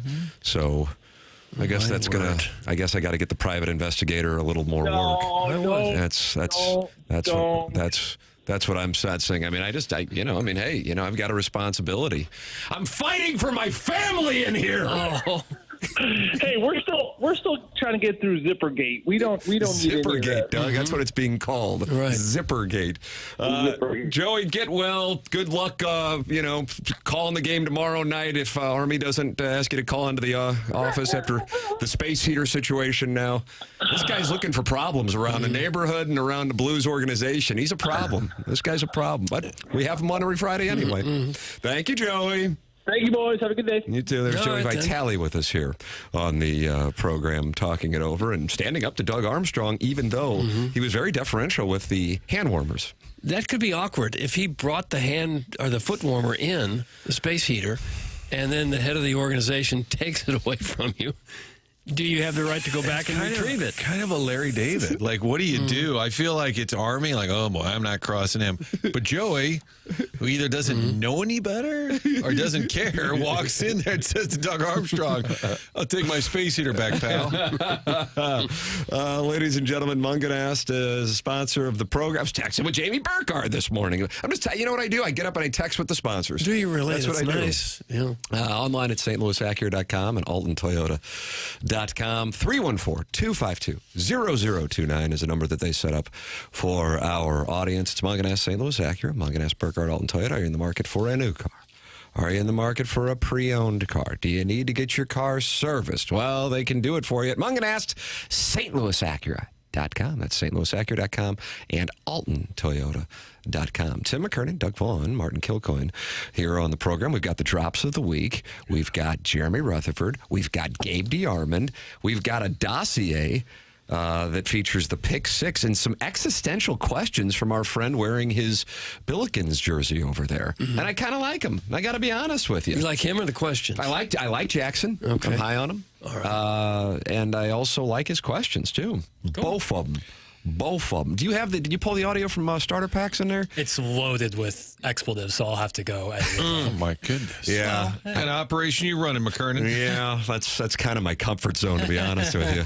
All right, ladies and gentlemen, we'll take a break. Come back with Jackson being existential and the drops of the week. This is TMA presented to you by Brown and Crouppen on 101 ESPN.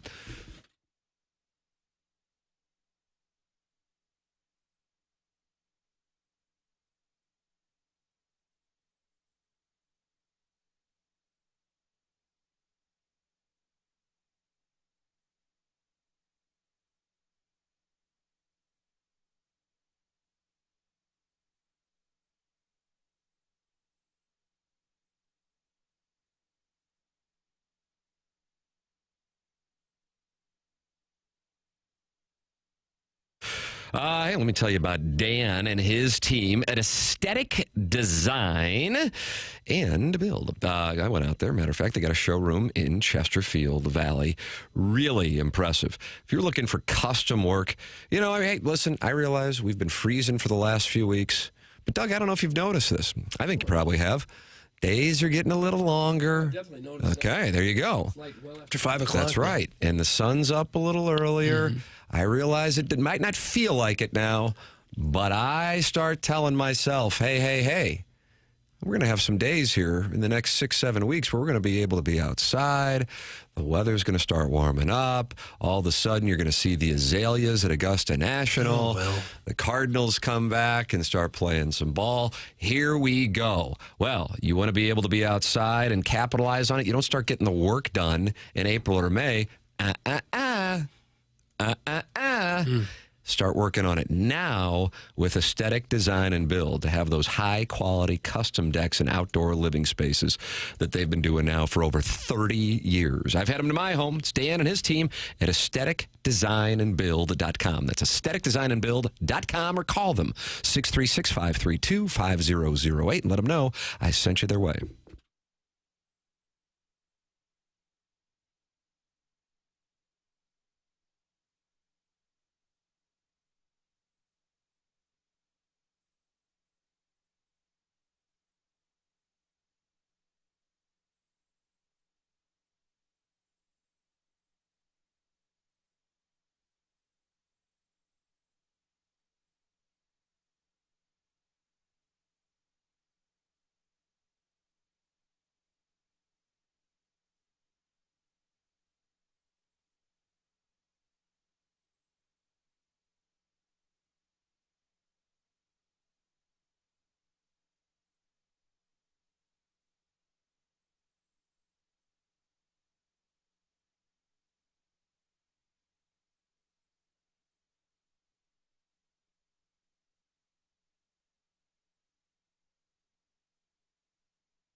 This is Action Jackson with a Sports Center update, and that is brought to you by Saliga Heating and Cooling. The Utah Hockey Club said it still expects to announce a permanent name, but the Utah Yetis have been refused by the U.S. Patent and Trademark Office. This just in, according to Greg Wyshynski of ESPN.com. That was their Sports Center update brought to you by Saliga Heating and Cooling, an independent American Standard heating and air conditioning dealer.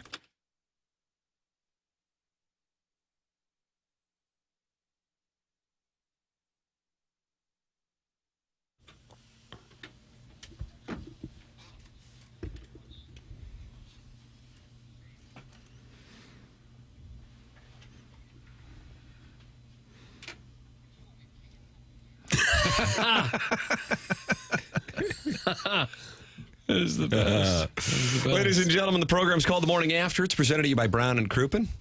We are in the Fisher Window and Door Store, 8 o'clock hour on a Francesa Friday, in which phone calls are welcome. And so far, Doug, the only calls have come from Festus. Well, that's the biggest municipality around here. I agree with you. 314-974-0101. Jackson and I have been on 101 ESPN since January of 2022, and for the first time ever, I learned something in the Sports Center update. That can't be true. Oh, no. Well, it's true. It's true. It's damn true. You knew all those NBA scores before I was giving them? Learned something about I cared about. Fair. There you go. What about the refs in an NBA Western Conference Finals game? It was Scott Foster, the extender. I get what you're saying. Utah Yetis, no dice. So why was it rejected? They don't like it? Jackson, for the record, for those of you who have just kind of got your phones tuned to tune out the Sports Center updates when he's on, just reported that the Utah Hockey Club wanted to become the Utah Yetis, which I think a lot of people thought was going to happen. But that is not going to happen. And Jackson, why? Sure. The United States Patent and Trademark Office rejected the application for the team for Utah Yetis because of the likelihood of confusion for consumers to other companies and brands that also use that name. That's reported by Ryan Miller of KSL.com. Oh, so the mugs, the drinking Yetis. cups, yeah. Doug is Yetis. Wow. Mm-hmm. Interesting. Yeah. So and also the Patent Office said that Utah Yeti, not plural, but just Yeti, also wouldn't be accepted because the singular or plural form of a registered trademark is essentially identical in sound, appearance, meaning, and commercial impression. I don't really like it as a nickname anyway. What would you like, sir? The Yetis. I don't know, maybe the Utah Choir or something. Just Choir. I don't like the fact that you can get a trademark on a common name or like Bill, fictitious animal. You can trademark that or someone else can't use it? I don't really like that. Should we get someone on from the United States Patent and Trademark Office? Well, I don't know that we need to go that far with it. If we have a patent attorney in Festus, they will be calling in. Yeah, 314-974-0101. It's like the restaurant below us. It's Il Bilago. They used to be the Bellagio, right? And That's right. And the hotel in Las Vegas sued them, say, hey, you can't be the Bellagio. Really? Does it really matter? You're 1,000 miles away or more. A smallish restaurant is some kind of a threat to your Las Vegas mega hotel. Wow. A little anti-capitalism take. Love it. I don't think they clip that off and play it Socialist. Mission Taco had to change their name around town. Adam Tilford. I hung out with Adam Tilford back in the day when we were in high school. Very rare public school guy I'd hang out with, being honest. And he had to deal with it from them. Because they make the tortillas and they have their name all over it. Mission, and they're, I don't know, I guess long term you could be worried that it becomes a franchise that moves outside of St. Louis. I don't know how it's threatening their business model by having a few restaurants in St. Louis, but they've I think they're in the middle of a transition right now from Mission. Are you anti-capitalist also? Am I? Yeah. No, I am not anti-capitalist. Okay, yeah. This Jackson. What do you think's going on? Socialist, I guess. So hold on. It was a role reversal. Yeah, I mean, Doug gave the take. I didn't. Doug was I wasn't anti-capitalist at all. I'm anti-taking a name and saying no one else can use our name. When that name is, a fictitious animal. Wow. Libby Doug, our socialist Vaughn. That's from the Crestwood Coyote. Sharon in Sanibel / Clayton texting in. Back in the day, Paris Hilton tried to copyright That's Hot. And Pat Riley got three-peat, right? Yeah, I do believe so. The Chiefs are navigating potentially here with 2 more wins. You guys want a nickname update? Yeah, we're kind of in that genre right now. We discussed George Washington University the other day. That's where the Billikens will play on Saturday. They're in D.C. to take on the Revolutionaries, and it caught us all off guard that they had a new nickname. And then I think we started calling them the Colonels. They were the Colonials, of course. Colonials with Mike Jarvis. The Yinkadare. The Colonials are now the Revolutionaries. So this goes back May of 2023. Answering calls from students and the broader community, George Washington University will formally change its nickname to the Revolutionaries, the officials announced this week. The new name will apply to each of the school's athletic teams and comes after years of pushback against the school's former moniker, Colonials. Students had protested its connotation, given the violent and oppressive history of American colonization. Here we go. We, as students of the George Washington University, believe it is of great exigence, E-X-I-G-E-N-C-E, exigence. Doug, that's correct. It's written by Costas. What that is. We believe it is of great exigence that the university changes its official mascot, reads the description of a petition organized and signed by more than 530 students. The use of Colonials, no matter how innocent the intention, is received as extremely offensive. By not only students of the university, Doug, they actually put Doug in the statement, by not only students of the university, but the nation and world at large. Baloney. The whole world was offended that they were called the Colonials. Historically negative charge figure, Colonials deep connotation to glorifies the act of systemic oppression. Okay. In addition to revolutionaries, hippos and river horses were also suggested. River horses. I like that one. That's like a hippopotamus. It's like a sea gerbil. That's what hippopotamus means. What's the gerbil of the sea? The gerbil of the sea. Krill? Is it krill? I think that's correct. I don't know. Chuck Todd, who hosts the NBC talk series Meet the Press. He's a Miami guy. He's a Hurricane. It says he's a GW alumnus. Oh, yeah, master's. sure, he was all on board with this. He announced the school's new nickname in a broadcast-style video released on Wednesday. Video also included feedback from the students and the staff at the school. The nickname that will represent GW's athletic teams and the community at large. What's in a name? Plenty, it turns out, said Chuck Todd from behind a news desk. Raise high, revolutionaries. And there you have it. Guys, stay woke. There's chuckles. Jackson, we already know where Doug is. He was moaning throughout Martin's read. Jackson, what is your response to the Billikens' opponent tomorrow? Real quickly, though. Billikens, rah, rah, rah. Billikens, rah, rah, rah. Jackson. I generally, like, with team name, mascot changes, I don't know. It doesn't move me one way or the other. Okay. If a place wants to change it, by all means. If I don't know if places ever really want to change it.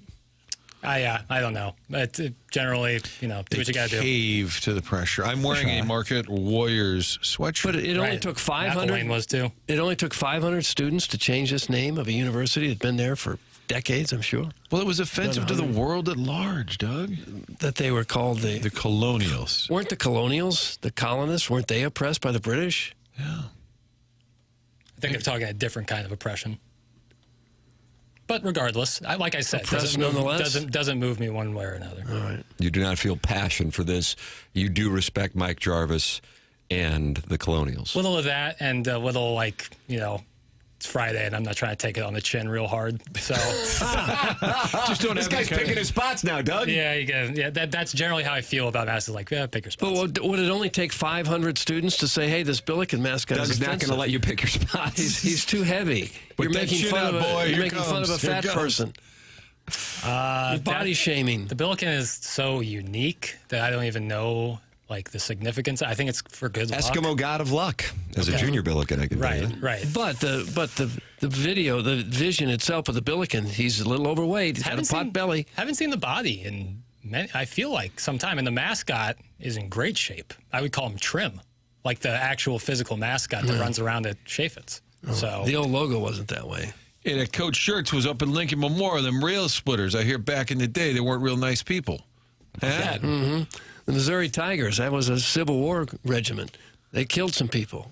Yeah, the jaywalkers. Can 500 people stand up and say, we demand that the school change their name? That might be a slippery slope fallacy. Just because one place does it doesn't mean every place is going to. Well, no, that's the concern. That's how it gets started. I know, but that's how it gets started.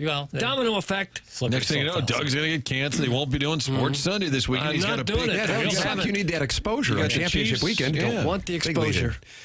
Jackson, how would you feel if the Missouri Tigers had to change their name because of what Doug laid out there in the Civil War history of the name and not necessarily the animal like the gerbil of the sea?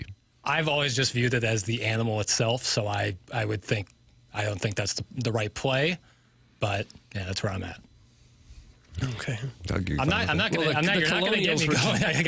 I'm not dipping my toe into it. I'm trying to poke the bear here. I'm not doing it. Chuck Todd attended George Washington University. I don't know what that means, attended. Why didn't... I know, that's... I'll tell you what to do. Graduate. That's exactly right. I say I attended the University of Missouri. It says he's an avid Miami University. Yeah, he's a fan. He's just a big old fan. I thought he went there. Maybe he went to law school or something. No, I can't find that anywhere. Hell, I don't know, Doug. Ladies and gentlemen, you're welcome to email in. Self-made stay-at-home Ladue mom is trying to make history by becoming the first lady to ever win the Design Air Heating and Cooling Email of the Month standings. The morning after at InsideSTL.com. That's how you can compete for it. Let's see what we got here. Little Tommy Tribbins is not happy about a lead story in the Post-Dispatch this morning. Tim, can we please address today's lead already? Front page of STL today with a hard-hitting story about the best damn fans in Banana Land. Oh, yeah, Cronky? You think this isn't a sports town? How about hosting the UFL Finals? How about record-setting demand for the Savanna Bananas? How about allocating Rams money toward child care for city employees? Taste me, Enos. Oh. That's from Little Tommy Tribbins, who's a kid who rides around the parking lot on a tricycle. And yeah, Doug, the St. Louis demand for the Savanna Bananas tickets is the best in the nation. Yeah. And you got to get into a lottery to try to win a ticket. Really bonds the people of St. Louis. I guess it's going to. Jimmy? Well, we're pretty starved for entertainment around here. Concerts do really well. Sporting events do really well. I'm not really surprised. Is the Savanna Bananas interest higher here because they're down on the Cardinals? Are there baseball fans that are shifting a little money over there? I would agree with that assessment. Could I be. do think that there's something. Yeah, well, might as well go see something down there. I do think that there is something to that for people who budget for their sports entertainment are going, well, we're not going to spend the money on the Cardinals, and the kids will love to see this. I'd rather take the kids to see this than take your pick of whatever you think with regard to the Cardinals. Speaking of that, Doug, we've got some news and notes. What do we got? You're going to find out after the commercial break. Woot! Teasing camp! Teasing camp! Deal with it. Martin, people can email in about teasing camp for the Design Air Heating and Cooling email today, and that's at Seth Goldcamp. Love Seth Goldcamp, the whole family. Tim was texting with him earlier. I was, about 6:30, about Paul Crow. Related to Michael Crow, Tommy Crow? There's a bunch of Crows in Mary Queen, different. You got an E on the end of that or no? E on the end of it. E on the end of that. Counting. Jimmy, Paul, Peter, and Kevin. St. Gabriel family. Yeah, you better believe it. Could be related. Could be. Right. Nonetheless, Seth and his team busy today keeping folks warm, which has been tough lately. Nasty cold stretch around St. Louis. Hopefully the furnace is working properly. If it's not, we encourage you to go to designairservice.com. They've been around since 1904. Fourth generation family business. And when they get there, they're going to fix the furnace, get it up and running. It's real stressful when it's not working, especially when it's cold out. You want the technician to get the job done. That's what they're great at, and they will not try and sell you something you don't need. If you need a new furnace, you're going to want to buy it from Design Air, but most times it just needs to be repaired, and that's what they are there to do. Real simple. Go to that website, designairservice.com. Longest running TMA supporter. We encourage you to support them in return. It's pretty simple. They sponsor us, and we want you to call them just like we do. Whenever we have an HVAC issue for all your heating and cooling needs, it is designairservice.com. Yeah, Design Air Heating and Cooling online at designairservice.com. Sponsor of our email of the day. News regarding the Cardinals and Nolan Arenado. It never ends. What is it now? Is he going to the Bananas? We'll have it for you coming up in a matter of moments, along with the drops of the week. This is TMA, presented to you by Brown and Crouppen on 101 ESPN.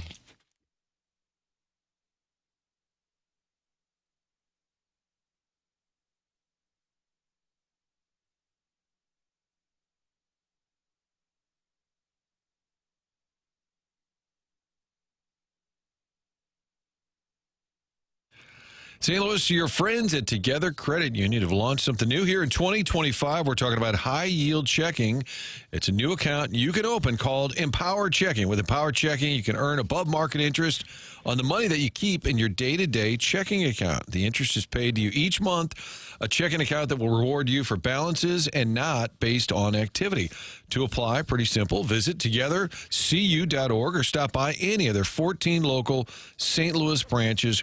Work directly with one of their amazing member advocates. The thing with Together Credit Union, when you sign up, you're not only a member, you're an owner. That's how a credit union works. This has been based in St. Louis for a long time, started right next door at the brewery. You can get paid to save with Empower Checking. Visit togethercu.org/empower for full terms and details. Membership eligibility is required. Together Credit Union, federally insured by the NCUA. Do yourself a favor and sign up for Empower Checking.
TMA 101 ESPN, Tim McKernan, Doug Vaughn, Martin Kilcoyne, Jackson Burkett with you. Mark Hanna, sponsor of the 9 o'clock hour. Man, he's a wonderful gentleman. Mm-hmm. He's a wonderful beard. He's tall. He's got a great head of hair. Frustration a little bit? I'm going to ask him out. Oh. Well, I'm going to say that I'm not tall with a great attitude, great head of hair. What are you trying to say? I feel like you were trying to say something there. Oppo? I think you guys would look great together. Seriously? Yeah. I've got a date with him tonight, so back off, buddy. Man, he's like a boy whore then. Yeah, well, share the love. We're going to the Blues Hall of Fame banquet at Oh, you really are on a date with him? Yes. That was a joke. Yeah. No. I'm like, oh, good for you, Doug, playing along. No, you really are on a date with this guy. Mm-hmm. What's going on around here? Mm-hmm. Jackie, you want to do something tonight? Marquette on tonight? I don't think so. So you're going Doug really is going. You're going on a date. Blues Hall of Fame. You were there with Mark Milton last year. Yeah, boy, you're the boy whore. Oh, the sponsors kind of like that. If you're a sponsor named Mark, Doug, you got Doug's that's interesting. Yeah. It's interesting. That is interesting. We have to take care of the sponsors. For sure. Man, keep an eye on you. Take care. Wink, wink. I don't know what I'm saying. For heaven's sake, what did that mean? You're the one who brought all this up. You're going on dates with all the sponsors. Exactly. Well, Tim was saying that he liked the guy because he's bearded and tall. Right. Great hair. Great hair, great voice. And that Mark Hanna, he knows his hockey too. Remember, he was he had the best Kairu take of anybody I've heard in town, where he said you just don't want him handling the puck so much. That's when the turnovers happen. He's a goal scorer. Let him finish. Don't make him handle the puck. I thought, holy smokes, that was pretty good. I'll steal that for TV. Yeah, and James Carlton's better talking about Missouri than any of us are. 100%. Yeah, it's kind of eye-opening how people can come off the street and do this better than us. When we're the ones who went to school for it. Right. Most entertaining part of the day, some guy driving a barge. That's right. Yeah, you can call in on Francisco Friday. 314-974-0101. Doug, we've got Nolan Arenado news. Part of it direct, part of it indirect, and I've got it for you right here from The Athletic this morning. Okay. Chandler Rome reporting. You like that name, Chandler I don't Rome? mind it, too. Conversations between the Astros and Alex Bregman have resumed within recent days, according to 3 league sources, reigniting some hope of a reunion between the franchise and one of its cornerstones. That possibility seemed dead in December when general manager Dana Brown said talks between both sides had stalled and the team pivoted to first baseman Christian Walker. A lack of clarity in Bregman's market across the past month may have allowed the Astros back into the fray. According to 3 sources, unrest within the Astros clubhouse about the possibility of Bregman's departure and Brown declaring the negotiations stalled also contributed in part to Houston circling back. USA Today first reported on Thursday that the Astros are keeping the door ajar for Bregman to return. The Red Sox, Blue Jays, and Tigers have also had varying levels of interest in Bregman, the reigning American League Gold Glover at third base and unquestioned leader inside Houston's clubhouse. So you have that back in play, and then indirectly, that could lead to movement on Nolan Arenado. And Nolan Arenado, he is back on Instagram this morning, Martin. And this is the post from Nolan Arenado. The title of the article is Nolan Arenado's unexpected Instagram post has fans and analysts buzzing. You like the one? Yeah, a lot of buzz. The Cardinals continue to face uncertainty as they have yet to define the direction for the upcoming MLB season. Do you think that's fair? Yes. Okay. Leaving fans in a cloud of speculation. Nolan Arenado posted a video from him at the University of Texas, quote, titled Returning to His Roots by training at the University of Texas at Austin. And then I thought to myself, I don't think he went to Texas. Although, the article says, Nolan Arenado did not attend the University of Texas. He does have a connection to the state from his time with the Tulsa Drillers, a minor league team in 2012. Which is in Oklahoma. Which is what I was thinking as well. Martin just has a look of confusion. I'm hoping this clears things up here shortly. However, sentimental ties aside, nope. The focus remains on his determination to return to form with a simple Instagram post reading, "Back to the Roots." And that's with the number 2 as opposed to spelling it out. Arenado reaffirmed his commitment to hard work and preparation. Meanwhile, the Cardinal front office continues to evaluate options. While there have been discussions about potentially trading Arenado, the process stalled. His presence complicates any plans for a full rebuild, adding to the growing uncertainty among fans. So, Doug, there you go. Alex Bregman, he might be going back to Houston, which means the Red Sox would not have the Bregman in the mix for the upcoming season. And would that then lead to the Red Sox being interested, something, Martin, that they have never said that they are? So what did he post back? There's context that was leaving out. He's using a song in the Instagram post by The Roots, Questlove's group, the Roots. Doug, now do you understand? No better. No, I don't understand it. Well, I think if you remember from a month or two ago, he posted some on Instagram. Dodger Blue. Dodger Blue by Kendrick Lamar. Doug, you'll see him at halftime of the Chiefs and Eagles game. With St. Louis and SZA. Yeah, SZA's going to be there. Okay. You like all the lights? That's Kanye. All the stars? All the lights. That's Kanye and Rihanna, I think. Yeah. SZA, my favorite song by SZA is called The Weekend, in case you were wondering. Does The Weeknd have a song called SZA? No, spelled differently. Fair. Yeah, it's like reciprocation. The Roots is playing in his Instagram post. Okay. So I think that is important context for the caption. All right. Got it. Because this article said even though he didn't go to the University of Texas, which of course is in Austin, Texas, not Austin, Oklahoma, he did play for the Tulsa Drillers, which of course is in Oklahoma. Texas. Okay, now I'm confused. So his post was basically saying, I'm getting back to work. And then the article sort of really confused geography. But he's down where he's famous for his off-season intensity. That's right. When they added him, I remember Matt Holliday saying nobody works harder at baseball, and he would play Nerf football to make it the equivalent of catching a foul ball down the line, like over your shoulder and working his tail off. But it doesn't really update his landing spot, does it? No. Didn't seem to. No. But guys, we had thought that since the Astros signed Christian Walker, that they wouldn't be in the market to sign another big money third baseman. Yes. But apparently that's not necessarily the case. If they add Bregman, then Arenado would take out. Now that's a team I'd really like to be on, but it's too late. The issue is that Jim Crane, the owner of the Astros, has never given a free agent deal longer than 5 years or more expensive than $95 million. And on top of it, he has given some contracts here recently which have been problematic for the team, specifically Jose Abreu being one of the most disastrous. Rafael Montero also a problem. And so there is some hesitation, hence the trade of Kyle Tucker, which got things going, and now they're shopping setup man Ryan Presley. And the talk on that one is he could be going to the north side of Chicago. Okay. I think maybe one of the reasons why the market has been somewhat slow is the Dodgers are setting the market by handing out contracts like they're candy, and the Mets too, with Juan Soto, and before that, Justin Verlander and Max Scherzer, that now everybody wants that kind of money from other teams, and other teams don't have that money to spend. Really?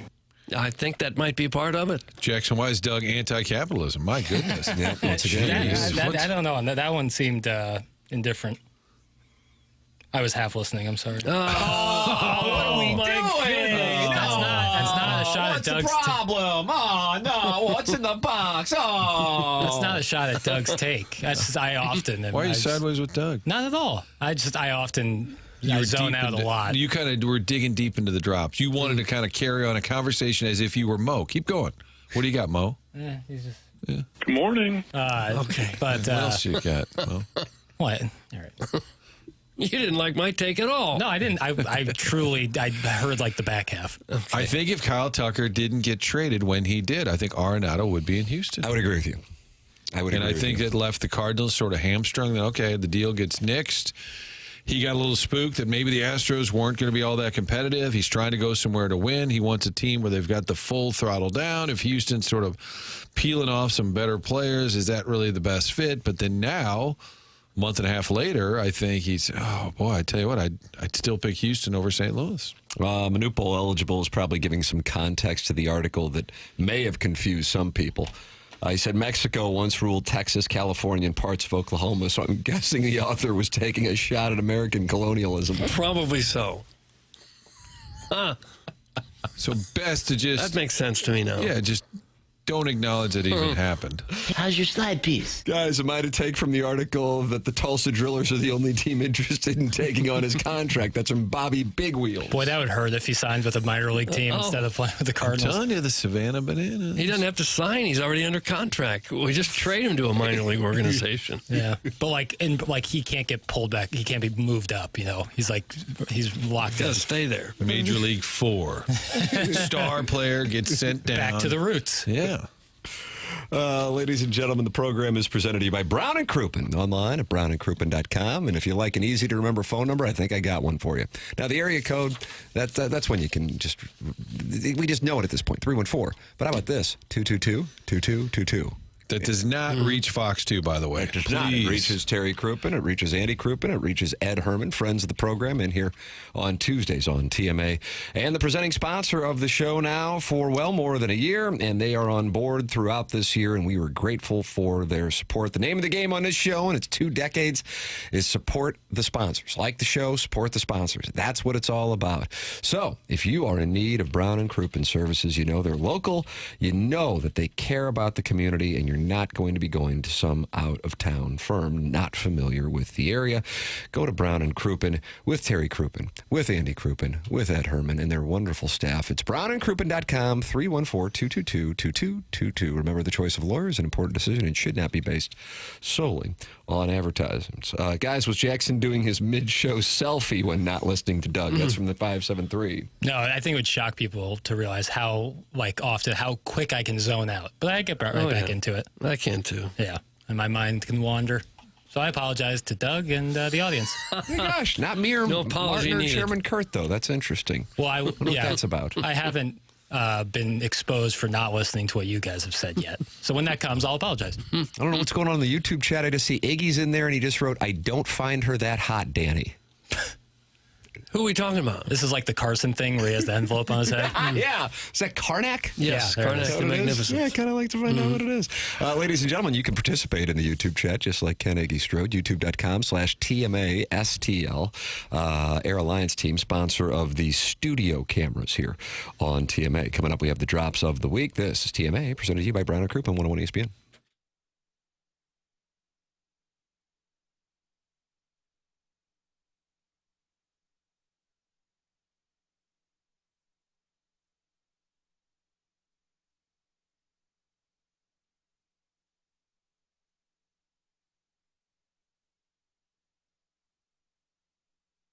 Hey, unlike Jackson, pay attention. Please pay attention. If you're looking to buy a car, but you're in a tough spot, sometimes you have circumstances you can't always control, but you still need that new vehicle, go to the Auto Loan Pro. They're going to help you get that car. They're going to help you get your credit back on track. 2 things in one.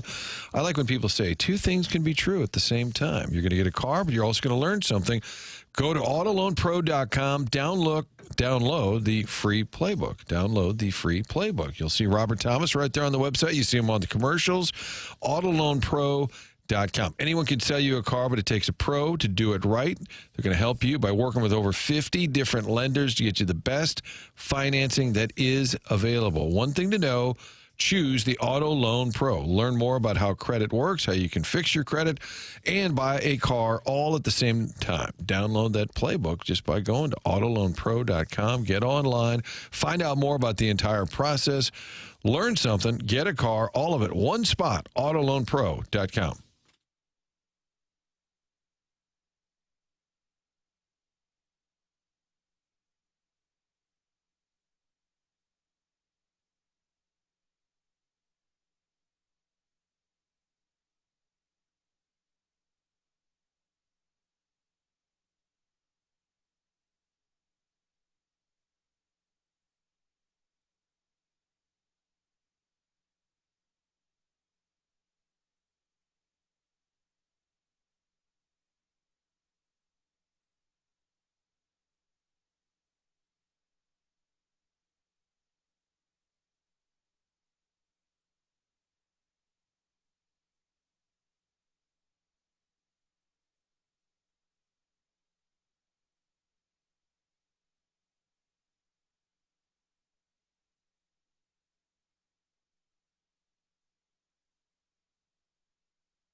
Doug, who killed JR? Ripped from today's headlines. Who was it? Victoria Principal. She's the one who killed him? Patrick Duffy. Well, I remember the show. I'm just saying, who was... when we found out who killed him, who was it? I forget. It's kind of a spoiler. Yeah, don't ruin Jeez, it. it's been over 40 years, hasn't it? Who shot Mr. Burns? I don't know. Was it Homer? That was Maggie. Maggie. Spoiler again. Random. This is not good. This was the TV show Tulsa, right? That's correct. That's correct. Well Tulsa done, Drillers. Ladies and gentlemen, the program is called The Morning After. Mark Hanna, who Doug is dating, is the sponsor Just tonight. of the 9 o'clock hour. Who's the John? Ooh. Who's the John in the relationship? There'll be no touching. Okay, I guess you might get a cancellation from Mark now. It's a blues banquet. That's all it I'm is. sure the Missouri Athletic Club approves of this behavior. Ladies and gentlemen, on this program right now, it is our pleasure to welcome to the Callier and Thompson phone lines, Jeremy Rutherford of The Athletic. Morning, JR. Morning. I'm going back to my roots. Yeah, going back to your roots. Going back to my roots. We've been getting a lot of calls today from Festus, and then Chairman Kurt wanted to clear that you're from Imperial. Yes, Imperial. Yeah, I wanted to make it a perfect 3 for 3, but I would have had to pick up and move about 10 minutes, 20 minutes down the road. Be honest with me here. Do people at Imperial look down on Festus? Do you know the St. Louis rule on this? There's actually a rule. Down Highway 55, I don't think it's the same for other highways. But down Highway 55, people say that they would only live as far as they live. So if you live at Butler Hill, I'm not going one more exit past Butler Hill. That's it. If you live Merrimack Bottom, you're not going one more exit. So I'm at the kind of Imperial Main Street. Vogel Richardson.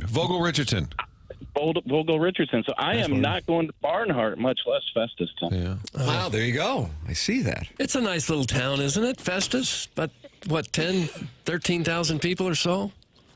Yeah, no, real good folks. And I think we talked about this a couple weeks ago. Get a nice KFC there. No buffet. Oh, that's right. That's all you need. Yola! Buffet. JR, the people are not happy this morning following last night's festivities at the Enterprise Center. And man, I'm telling you, I don't know if you were listening when Joey Vitale was on, but he was saying he could just tell that they weren't going to win that game. They just didn't think that they were going to win the game. And then sure enough, they give up a quick goal and just don't have a great performance. I mean, the shots on goal that you were tweeting about throughout the course of the game, that's alarming. What stands out to you from last night's festivities, whether it be what you saw on the ice or what you heard following the game? Well, nice of Joey to do his radio hit this week. That was live up to the contract there. That's wow. Wow, problems in the press box. Yeah, there's a snake in the garden.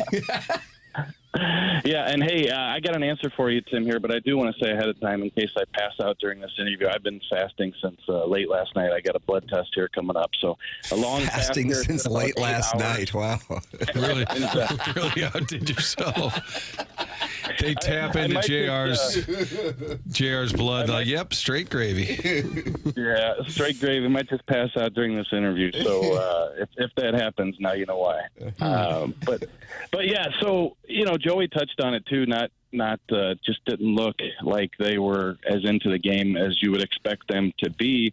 And to me, that's the big picture problem here. And I've been saying since early in the season that, yes, this team could be a playoff team. Yes, they can be competitive. But we all have to step back and realize this is what it is. It's still a retool. It's still a couple years away.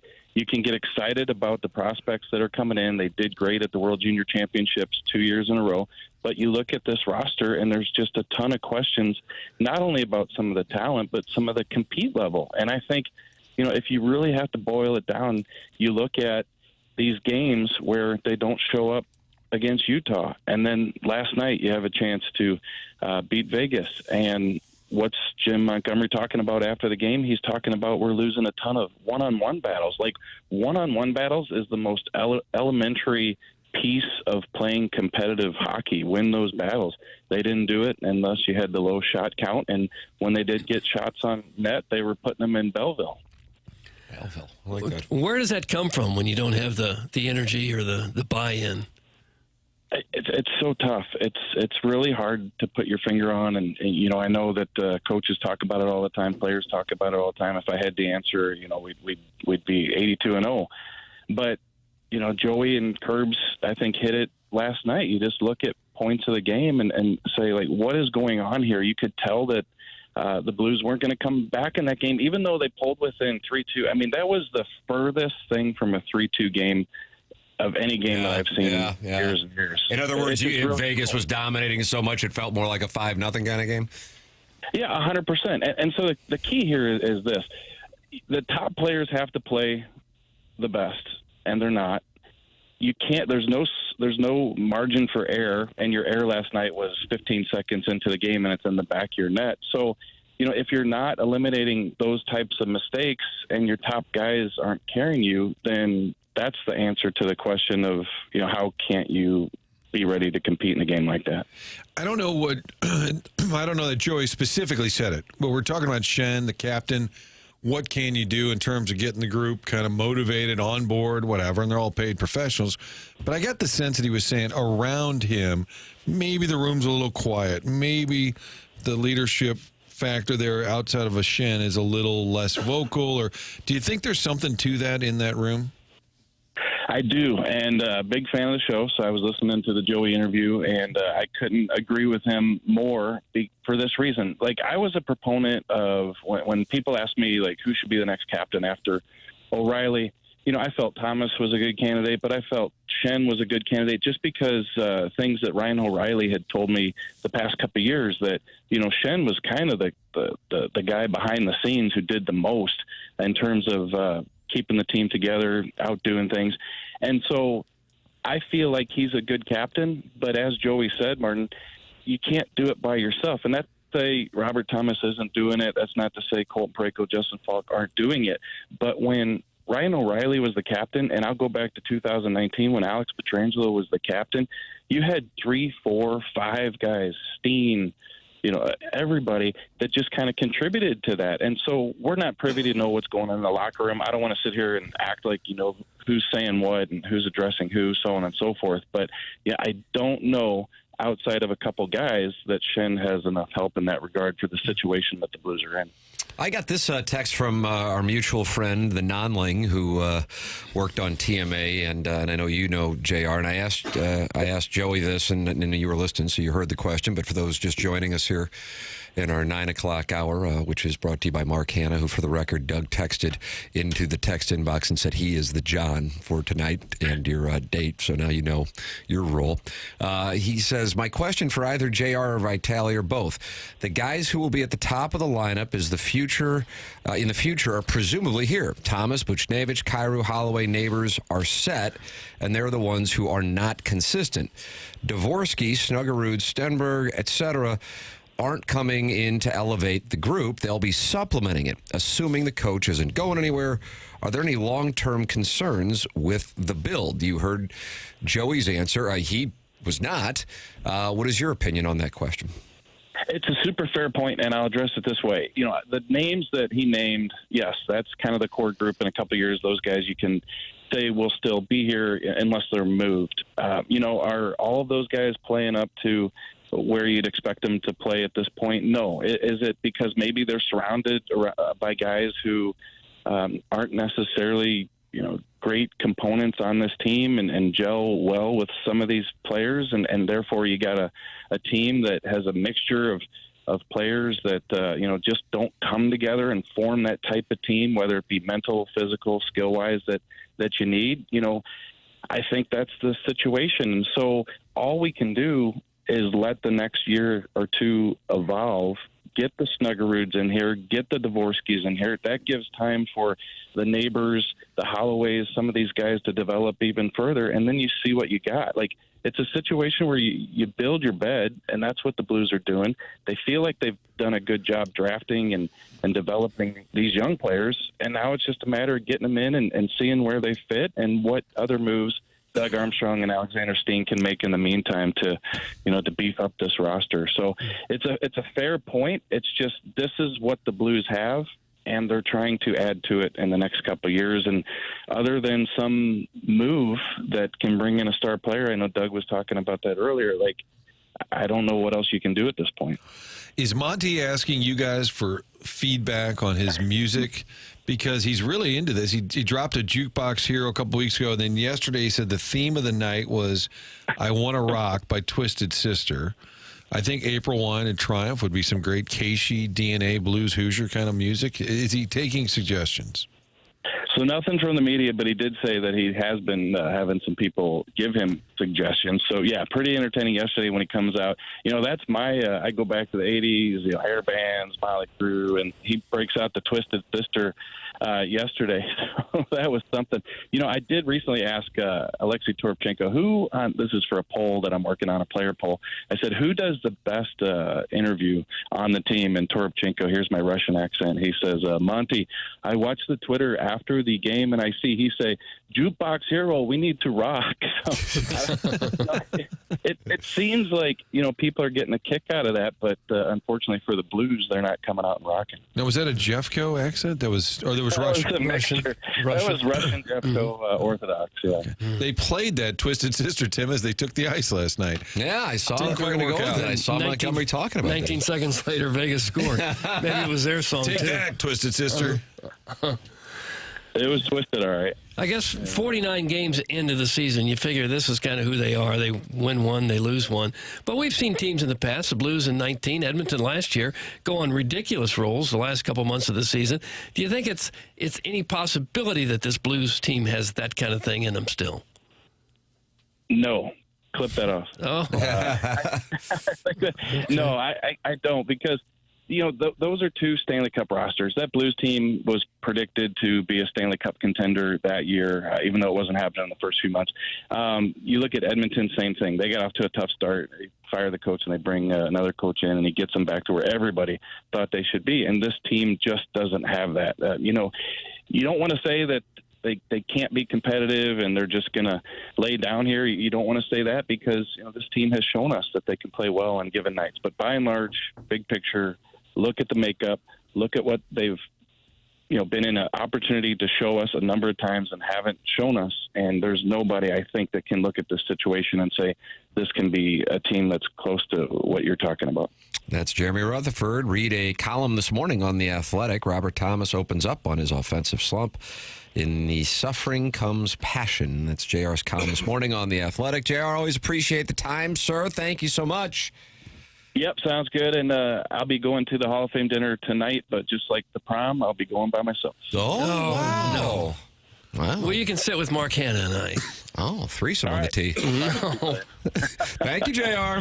All right, thanks, guys. See you. There he is. That's Jeremy Rutherford with us here on 101 ESPN. Tim McKernan, Doug Vaughn, and Martin Kilcoyne with you. Francesa Friday means Chairman Kurt is manning the Callier & Thompson phone lines at 314-974-0101. And we'll have the Design, Air, Heating, and Cooling email today coming your way, I would say in about an hour and 15 minutes. Okay. Is this the self-made stay-at-home Ladue mom's time? We'll find out the morning after at InsideSTL.com. And you can compete. Send in anything. I mean, anything gets read as long as it doesn't violate FCC regulations. That's all we got. That's the standard. Chairman it gets a little close. Yeah, it does. It does. It's close to the line. Jackson, we have the drops of the week. Would you like to fire those up for the fine folks here listening to TMA? Because, Doug, you feel really good about the week that was, and this always kind of, this is us spiking the football. Okay. Morning after. Drops of the week. Yeah, you guys drop it like a hot dog. It's a wonderful drop. Indeed it is. Flip that off. Flip that off. Flip that off. Flip that off. Flip that off. Fred in East Brunswick. What's up, Fred? Testing that bad boy out for you now. Gosh darn it, my prostate. You could smell the Jeffco on her. Take that, Martin. Who the f*** do I think I am? If I said Ichiro, are you no doubt? First ballot? In what sport? Just trying to get a little extra from the next guy. I was having a pony. I only have one mouth. Listen, when I'm elected mayor, I'm going to change the water tower. I'm going to fix the stench. It's all good. Really bonds the people of St. Louis. Testing out this bad boy. He does not. He has no. He does not belong in the Major League Baseball Hall of Fame. Really? Huh, that's interesting. Okay. I'm not dating any fellas at the moment. I just wish that they would not have the camera on me 90% of the time. Unless they feel like it's driving ratings. Between me and the gerbil. I don't know. I mean, the more you look at him, yeah, he is. Think about it. Yeah. At his age, what he's done, you're damn right he's the best quarterback left. Stay with you. He's got 3,000 American hits. You know what? Maybe. If he's got 3,000 American hits now, he's going to get in. I am a bad boy, and I'm testing things. That was Drops of the Week. How can you not want to do this show for another 30 years? That's what I'm saying. How has it possibly been on as long as it has been? That's a better question. Drops of the Week, wonderful production. Is that your handiwork, Jackson, or is that the chairman's handiwork? That's mine. All right. You feel good about your work? Oh, yeah. Because last week, if I'm not mistaken, you sent an apology for Kurt to read because you weren't read. Yeah. Yeah, I read it. Thank you. Yeah. You left us Drops of the Week, then hopped a train to Chicago, and then you felt bad about what you left behind. Yeah, I didn't think it was my best work. All right. But, I apologized. And he had a bounce-back week this week. I'd say. I think. You weaved in some Francesa Friday there. Anytime you can get a Francesa clip that kind of plays throughout, I feel good about it. Dan Hurley, I had a lot of Doug audio there. KG, Jimmy Kimmel made an appearance. Dan Hurley, the way he was talking in that clip, it's so odd. It's probably because his voice is hoarse after screaming at everybody. Screaming throughout the game. God, it's unbelievable. Ladies and gentlemen, we have a new sponsor here on TMA, and that's the name of the game, supporting the sponsors. And in the jewelry category, I have gotten a chance to know the people at Moritz Reusch Jewelry online at ninjabling.com. Was in there last week, got a chance to see what they have on the 15th floor of the tower right across from the Galleria. Good people who understand the buying experience when it comes to jewelry, and that is the following. And I think I would guess probably 95% of the people listening to this program right now know exactly what I'm talking about. When you're going in there, number one, you're going, okay, I got to have a budget. I got to stick to the budget. They respect that there, and they're not going to try to catch you and go, okay, well, you said it's this, but how about this? No. Secondly, they know. You don't necessarily know, and it can be an intimidating thing. So it's a private experience where you're not going to have a salesperson hovering over you. They are a longtime Riz show sponsor, and back in the day, the Riz listeners were called ninjas, and so the website is ninjabling.com. That's ninjabling.com. They're right across from the Galleria on the 15th floor of the tower that used to be called the University Tower. It is Moritz Reusch Jewelers online at ninjabling.com. Ninjabling.com. Moritz Reusch, welcome aboard. TMA. No twinkle lights. They're going to work within your budget. Check them out on Facebook and Instagram. It's Moritz Reusch Jewelers, ninjabling.com. Tim McKernan, Doug Vaughn, Jackson Burkett. Martin Kilcoyne will be heading out. Martin, I don't know when the onboarding begins. I've been asking for weeks. It's Doug's starting to get a little suspicious. It's an insurance hang-up? Is that what the problem is? A lot of paperwork, very corporate, and I'm trying to memorize the entire Hubbard roster. Oh, wow. That includes the Florida contingent. Oh, West Palm market, Minnesota contingent. Minneapolis, St. Paul, Phoenix, Seattle, Chi-Town, stand-up, D.C. Yeah. I actually really haven't memorized the St. Louis contingent. I see a lot of people in the hall. I'm like, hey, what's up? Hey, how you doing? Hey, what's up? Doug always told me this when I was a young broadcaster. If they're not on air, they don't count. Right. They're little people. Right. Oh, now see, you had to do that. Commoners. I don't like that. Ladies and gentlemen, we got some breaking news in the NFL. Yeah. Pete Carroll out of retirement? Or was he ever really retired? Either way. Tom Brady says, Pete Carroll, you're my guy. You gave me a Super Bowl ring. I'll give you a job. You didn't run the football with Marshawn Lynch here.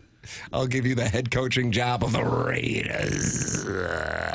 How many years? You think, does he make it too full before he walks? I was going to set the over-under at 2.5, so that's interesting that you're on 2. Maybe my number's too high. Just the Raiders' history, they rifle through these coaches. Well, he's mid-70s already, too. I was going to put him at 72. That was what my guess was. I think he's 73. Right? He's a young 73, though. He is. You'd never know that. They could do worse. I mean, these coaches get fired every 2 years. I don't care that he's older because they don't last. Excuse me. I saw him coach USC against the Fighting Irish 2007. Beat the hell out of him. Then he went to Seattle and he killed it. God bless him. So he's going to try to get the Raiders ship righted. Pete Carroll gets Bill Belichick would rather be the North Carolina coach or the Raiders coach, given a choice. Raiders. I would say Raiders, too. You think I he's just a little think the college envious? thing is just so chaotic right now. I think 5 years ago, maybe it doesn't look that way, but right now it is anarchy. And I don't know how much tolerance he's going to have for that stuff. I guarantee he's a little miffed. The hoodie is that he didn't get a crack, at least because they're both older. The knock, one of the knocks was that you're too old. It could be a personality thing. Correct. Where everybody loves Pete Carroll and not many people like Belichick. Not to mention Mark Davis, as he's Mark Davis. What does that mean? Well, is that a LaRusso right there? Belichick is I'd like to obviously pick coaches against you. a unique personality, as is Mark Davis. Sometimes clash. Yeah, sometimes it doesn't mix. Yeah. Sometimes it mix. Even if Tom Brady is now also on the bridge. God, the Raiders. Do you remember Rich Bisaccia coached them in 2021? Ooh. I do remember there was a random. I mean, there's been a lot of random, but I do remember. I don't think that's the pronunciation, but it could be off. Stepped in for Gruden, maybe. They do go through them, man. But he got 12 games. They do go through them. Antonio Pierce got 26 games. Nice. Josh McDaniels got 25 games. Gruden looks like maybe at about 50 or so. Jack Del Rio, Tony Sperano, Dennis Allen, Hugh Jackson, Tom Cable guy. Yeah. Yeah, they go through them. Ladies and gentlemen, Jackson has some wonderful existential questions, and I want to tend to those here before Martin gets going. And, of course, we got pick 6, even though it's only 2 I got games. 6. Oh, you still got 6? Better believe it. All right, ladies and gentlemen, that's coming up. This is TMA 101 ESPN and the TMA STL YouTube channel.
This is Action Jackson with a Sports Center update driven by Johnny Londoff Chevrolet and Johnny Londoff Autoplex. This just in.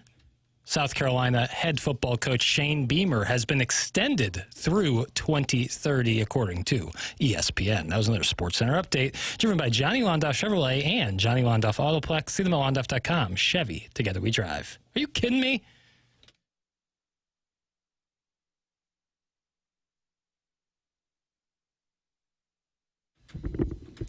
Ladies and gentlemen, the program's called The Morning After, and it's presented to you by Brown and Crouppen. Tim McKernan, Doug Vaughn, Martin Kilcoyne, Jackson Burkett, and Chairman Kurt with you.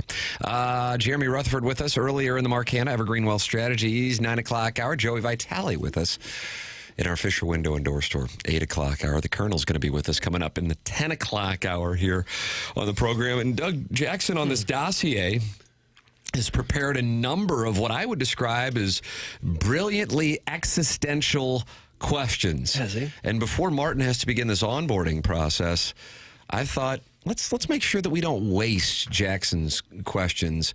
In addition to the pick six, which Martin, you will now have to participate in, and you will not be able to skate out on.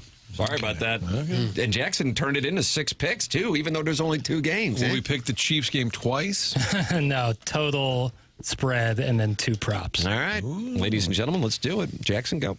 My question is, what was your welcome to sports media moment where you realized covering sports for a living wasn't really a fairy tale? Do you think younger people out there covering sports are just as wide-eyed and green as you once were? Wow.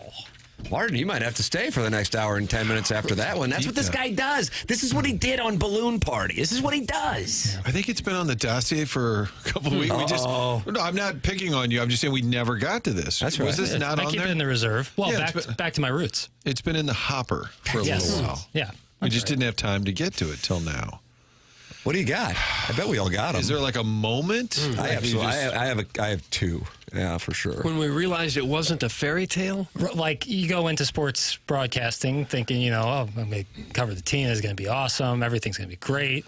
And then you get to, you have a moment. You have a moment where you're like, ooh, this is, they didn't tell me about this one. Yeah. Mm-hmm. See, loosely, I would say, when you realize a lot of the players are just kind of jackwagons, and you're like disappointed, and that's at a young age. You're like, hey, how you doing? Like, I have to say, though, in fairness, that I don't think that they're, and I know you're not saying this because we certainly kind of think the same way on this stuff, that if you had somebody, not only asking for your time basically for free, but then oftentimes you feel like the truth is not reported, then I think there just becomes a dislike for anybody who represents that industry, which causes you downside. Well, I understand the hesitancy or some of the lack of willingness. What I never understood was the rudeness. I agree with that part. So my favorite part when I first started covering the Cardinals as a reporter was Brian Jordan,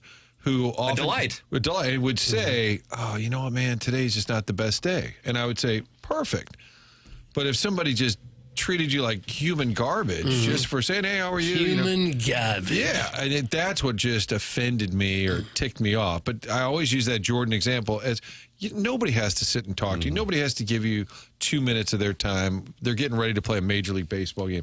But I remember Jordan always being just, first of all, he almost always talked. Yeah. But when he didn't, he would just say, oh, man, today's just a little hectic or whatever. I would say, perfect. Totally understand. Yeah. Not a problem. And I just appreciated that tone. But I don't know that I have a moment. How about you, Doug? Was it when Earl Weaver punched you in the face? No, he didn't punch me. He threw some pillows around. I guess my wake-up moment was I got my first paycheck. Oh, really? I guess I'm not going to be able to live indoors in Minnesota? I had a friend said, well, why don't you quit? And I said, what, and get out of show business? That would have been mine, I guess. I had, in 1997, Doug, was that when Corey Tate hit the shot against Kansas? I don't know the years, Tim. Roy Williams and the number 1 ranked Jayhawks. And I was that spry reporter wanting to make sure I asked Coach Williams a question, and he was in the midst of answering a question, I believe, about Inkster, Michigan's Albert White. And I don't know if I have my years correct. Doug will confirm it. But he stopped, looked at me, and he goes, are you going to let me finish, or is what you have to say more important than what I have to say? I'm like, oh, boy, okay. Sphincter puckering. Oh, no, I actually just wet myself. Right there in the bowels of the Hearn Center. Just wet myself. Did you know? That obviously you're trying to do that? There was that. Then in 1998, along with the Colonel, who's going to join us in 20 minutes, he was part of the sports journalism class that Brian Nooner, you know Brian Nooner, Martin, he was the sports director at KOMU for a number of years in Columbia. Now Chris Trevino took that spot. And now I'm not sure who is in that role. Is it Ben Arnett? Ben maybe? Arnett, that's right. That's who it is.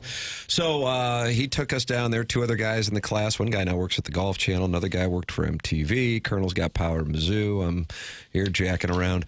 But I said, hey, I'm going to go up to McGuire and see if he wants to hang out with us. How'd that play? What's to hang out with us? You enjoy that.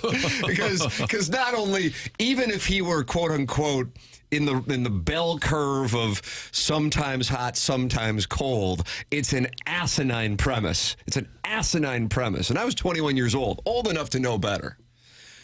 But then, since we all know that he was really not enjoying his 1998, and it began in Jupiter, Florida, and it carried on throughout the course of the season. And I actually walk up to him, and I'm like, yeah, 2 Irish guys, we're going to take care of each other.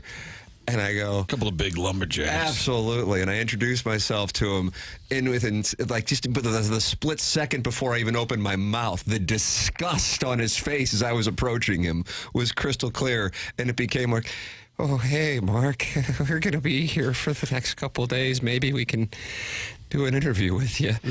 And I didn't say, hey, would you like to go and have a scotch? You didn't say that. No, and he said, because I got a fake ID. Pal around. He's like, yeah, I'll see if I have time. I don't know. I'm like, okay, well then, all right, we'll see you around. And then in 2000, when I started working at KMOV, I actually was more upset about the team losing games when I would go into the clubhouse than some of the guys on the team. Oh, definitely, yeah. And that was really eye-opening. That was really eye-opening to me. And I'm like, okay, at some point, I gotta learn that this is more of a business for these guys. And while I'm a fan, for them, they're going to lose, even if they have a great team, at least 60 times. And if they started getting as worked up as I am, then they're not going to be able to get through the year and do what is their jobs. And that was a breakthrough moment, I think, in seeing Congratulations. Congratulations. I lost. You lost? Yes. Oh, okay.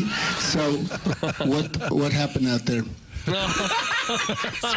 So what's the opposite of congratulations? Stop asking me stupid questions. I thought, I was on my way. I'm working in Flagstaff, Arizona, and I was producing the weekly coaches show for Northern Arizona University, the Lumberjacks, where I believe the Warson Woods Wacko went to school, Flagstaff. And so Coach Axman, who actually coached Troy Aikman in college, is his quarterback's coach. I actually had a conversation with Troy Aikman once about Steve Axman, but it was the coaches show.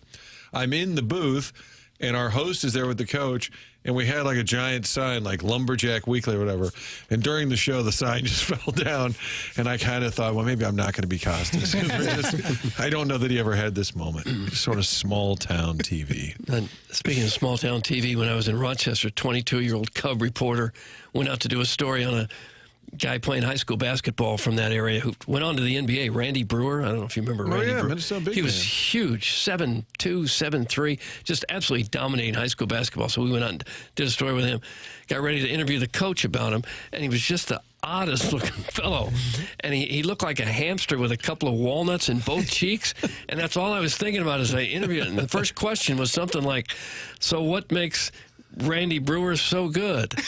And as he's answering, I'm figuring as a coach, he'll talk forever on this. all I could look at was walnuts coming out of his cheeks, and he said something like, "Well, he's really tall," and then he stopped, and I had no other questions for him. That was it. I'm just looking at his face, like, what is going on with your cheeks? And that was it. I said, "Thanks for the interview, Coach. That was going to do it. I got nothing else for you." What else do you need to know? He's tall. Mm-hmm. Randy Brewer, I remember, played for the Milwaukee Bucks. He was a good player, yeah, at Minnesota. McGuire related. Randy Naughton brought her daughter down to the stadium, like tagging along at work. No, this could be. And they're in the dugout at the Old Bush, and the daughter, I think, is like 7, 8, 9, and she said, "Oh, Mom, I want to go meet Mark McGuire." And she says, "Oh, please don't. Please don't." So the daughter runs out onto the field, like pregame, goes up to McGuire. The daughter turns around, yells back to the dugout to Randy Naughton, "Mom, you were wrong. He really wasn't a jerk." And McGuire just goes, "Thanks." That's a little awkward. He now is a different guy for purposes of clarity, and there were times where he would be great, but most of the time, his personality to be, the focal point of not just American sports in 1998, but truly American culture. He transcended sports. It just was not right. And then I think it got even worse when Sosa was so gregarious, and then it focused on his reluctance to engage. I always thought somebody got to him with the Cardinals at that point, because the first half of that and through much of the run, he was really difficult. But then it switched. Maybe it was Sosa who got to him. I think somebody said, "Listen, you're going to have to approach this a little better. People are just excited about your accomplishment. Don't be mad at the world." Because he kind of switched late in that season. He kind of came around and was much better. I actually talked to the skipper at one of the spring trainings. It must have been 99. And I just said, "Do you have any advice how to best cover McGuire? I know he doesn't really like dealing with us. What should we do?" And Tony, of course, is a real shy guy, man. He's just real low-key, not looking for the limelight. And I said, "Yeah, but when ESPN comes to town, he smiles and high-fives all their people." And he goes, "Yeah, it's tough." I'm like, so there's a different McGuire for the national name. But when he came back as the hitting coach, and you hear this all the time, if somebody's got a major secret or some burden in life, and once it's out or released, they're different. He was 100%. Could not agree more. As the hitting coach, you'd sit there and talk to him in the dugout about Alan Craig or Matt Carpenter. He loved talking about those guys. And he would do interviews. That's the thing. It was the circumstance. I saw he was doing a podcast recently, and he was really breaking down. Obviously he knows the game, but it was a hell of a listen as well. Hey, guys, my sports moment that ruined it for me was when Tim got his slap tear, because it's not fair to deprive all of us from that pure of a golf swing. Some big tough. Wow. I know you have a job to do. I'm not answering any questions tonight. There's no sense of me even trying to answer questions about this evening, okay? So, sorry about that. Have a good night. What are your thoughts on the critical moment there where it looks she's made it 3-3 and the goal comes off the board? You guys watch the game. You don't need my help with that. Going along with it not being a 4-1 series, do you think it's more just a couple bounces here or there? Or was it really something that the Penguins were doing that you didn't have an answer Did you watch the series? Then you'll have the answer. Is it Tortorella? It has to be. That's Torts season. You watch Jackson, the game? Martin, you're sticking around. Jackson's giving me a live read to do, but I don't get a pick six. I want to put it out there. All right, fair enough. Take the heat. Schaefer Door Company is the sponsor of the podcast here on TMA. That's Jason Gosrow. And Schaefer Door Company online at schaeferdoor.com. I bet a lot of people have had their garage door springs snap here over the last few weeks while we have been in this extended cold period. Well, here's what you do. You go to schaeferdoor.com, SCHAEFER door.com. Call or text 636-782-3608. It's going to get a quick response time. They service all kinds of garage doors for service and new installs, and they have Monday morning standby service too. If your garage door spring breaks over the weekend, they will get out there first thing on Monday morning. They also service commercial doors, so if you run a business or warehouse with big, tall doors, Schaefer's experienced in these types of jobs. Go to schaeferdoor.com or call or text 636-782-3608. Schaefer Door, CHI overhead door dealer. This is the Morning After on 101 ESPN.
Ladies and gentlemen, the program's called The Morning After, and we are in the Munganess, St. Louis Acura, Munganess, Burkett, Alton Toyota, 10 o'clock hour.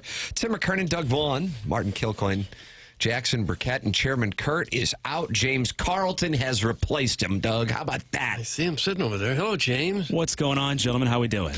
We're wonderful, and guess what? You get to participate in Pick 6. I've been known to pick a game or two. Let's go. Do you mind if I bring up your big hit on Daily Fantasy from a couple weeks ago? Sure you can. This guy had a big score, Doug. How big? James, I don't know if you want to go into that. Yeah, no, it was let's just say I had gone out to dinner or I was going out to dinner when I found out that it cashed, and we upgraded the bottle of wine. Let's put it that way. Oh, that's not enough information.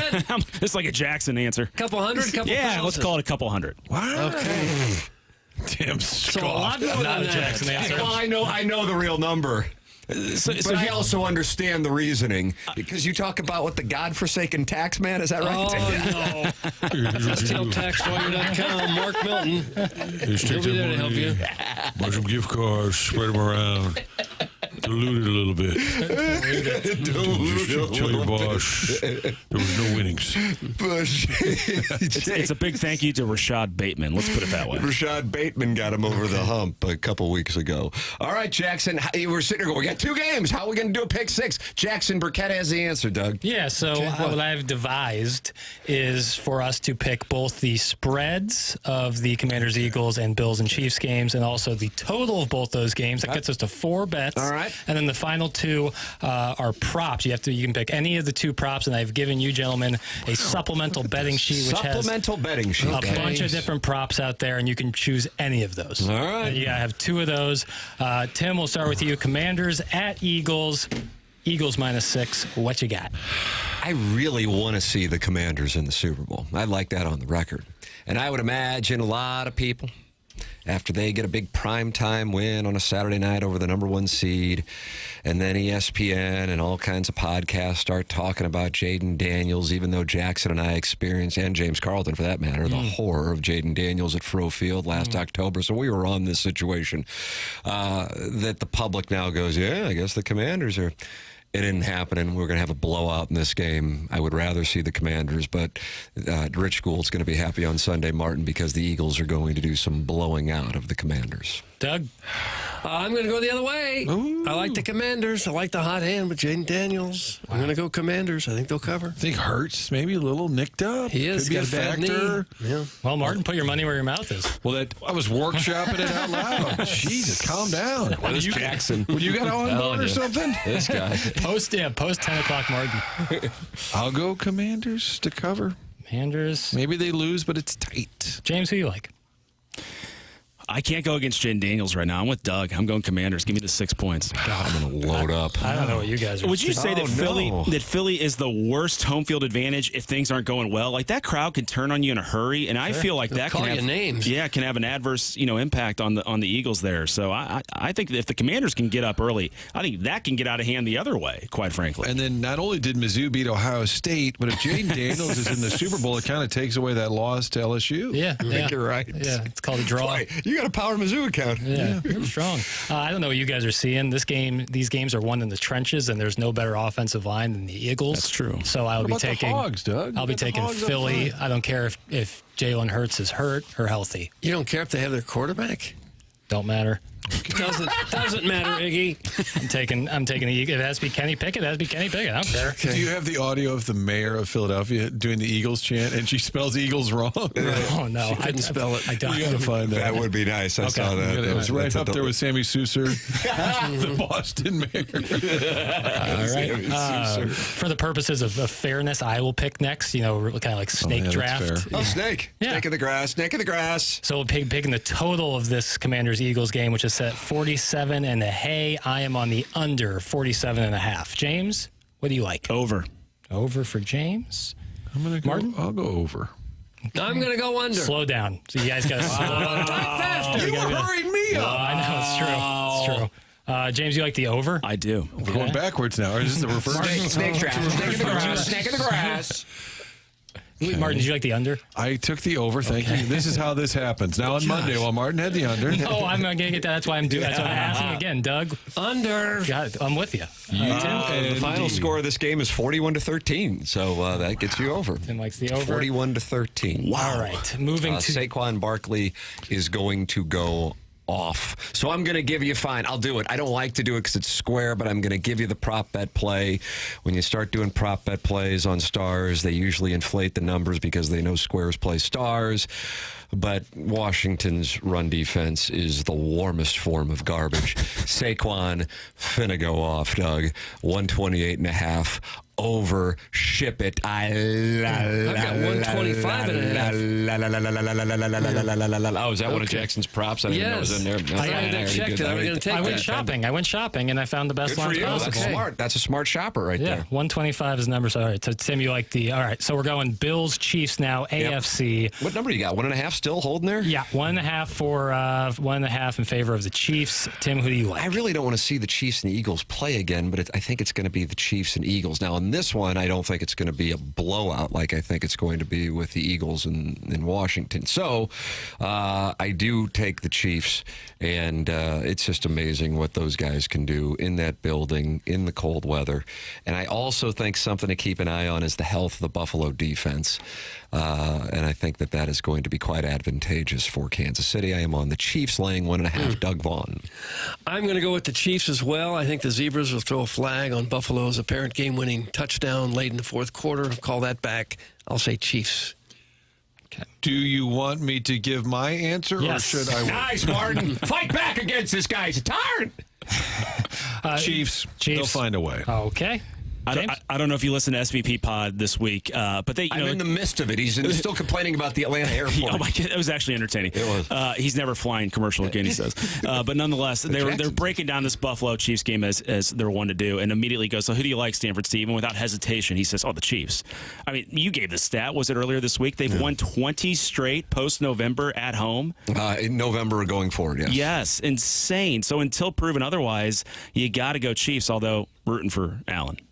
I'll be the sole Buffalo man. I'll take the Bills. Sole Buffalo man. And I will also be on the over of 48.5. James, what do you like in that total? Under. All right. That seems like the sharp play. Martin, what do you like? Under.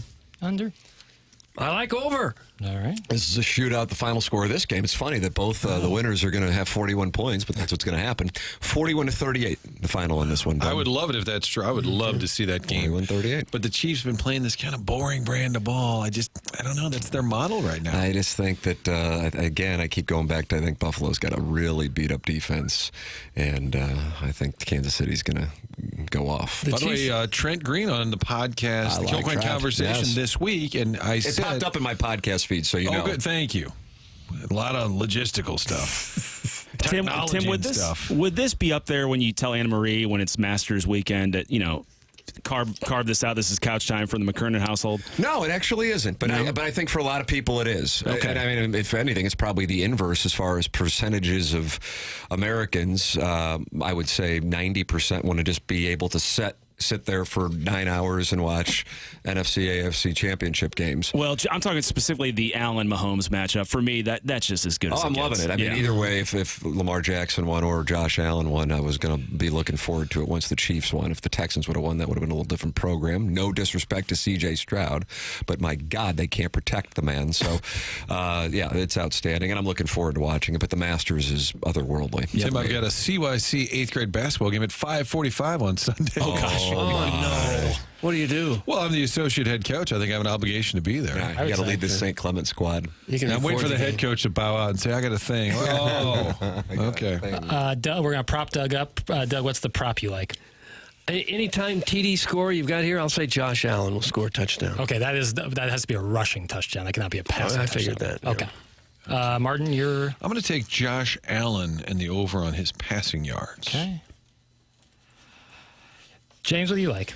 The quietest, 18 touchdown year of the season is James Cook. Give me James Cook anytime touchdown score. That's a nice play. That's why this guy is cashing big checks. And drinking that fancy wine. Doug, he got a fancier bottle of wine. Did that not clear it up? No. With his quote-unquote $200 win.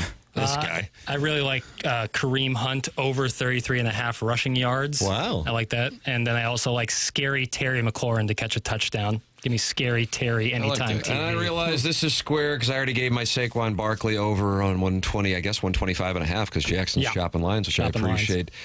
This is as square as can be on the other game, but fine, it is what it is. Travis Kelce's going to have himself a monster game, and I know it's square. So there it is. Travis Kelce, anytime touchdown. Okay. James? Bills couldn't defend the tight end last week against Isaiah Likely and Mark Andrews. Even though I know Andrews dropped, became famous, they had 134 yards and a touchdown, 9 receptions. James, what's your final play? Your you go from Tim to James? Well, we'll just so we're doing another prop. I don't know. What the hell are we doing? This is like a clock. You're there, and it goes around, and then it comes back. And you just went from that. You just did a tic-tac-toe move. That's how I eat corn on the cob. Is like I'll eat a section and then go to a different section. Thank you, follow the corn on the cob. You eat the corn on the cob like you mow a lawn. You just go right up and down the road. That's where we're different, brother. Like my divot pattern on the range. I want to hear what James has to say. So we're doing another prop, Jackson, just to be clear? Yeah. This is pick 9. I will go with over 3.5 receptions for Dallas Goedert. Okay. Wow. This James Carlton's a sharp. He likes to run people over that Goddard. Martin? Is it my turn? Yeah, well. I also like the Kelce over. I think he's going to have a big day. Bazooka Tooth 75 does not like our play, Martin. He says, I hope Kelce has 1 catch for 8 yards and then retires after the game. Won't happen, but a man can dream. That's Bazooka Tooth 75. But these are not our wishes or desires. These are our projections. Yeah, that's right. And Doug, you will be the final play. I don't even know what we're picking anymore. Props. I'll say Saquon Barkley over 125.5 yards rushing. Yes. All right, there it is. Feel good there's about greatest show and turf highlights going up on Kay Adams' show right now. LondonFletcher.com, always online. That's the NFC Championship game, But actually. he's wearing a Washington hoodie instead of a Rams. He's part of the Washington broadcast team. I don't like it. Well, the Rams let him go and replace him with Jamie Duncan. Yeah. Sure. Little dance he would do. The Colonel's going to join us coming up. Missouri's playing Ole Miss. Colonel probably wants to talk about other things, though, too. James Carlton's in studio, so I can get to talk about him while he's in studio. This is third person, but I'm not third personing you.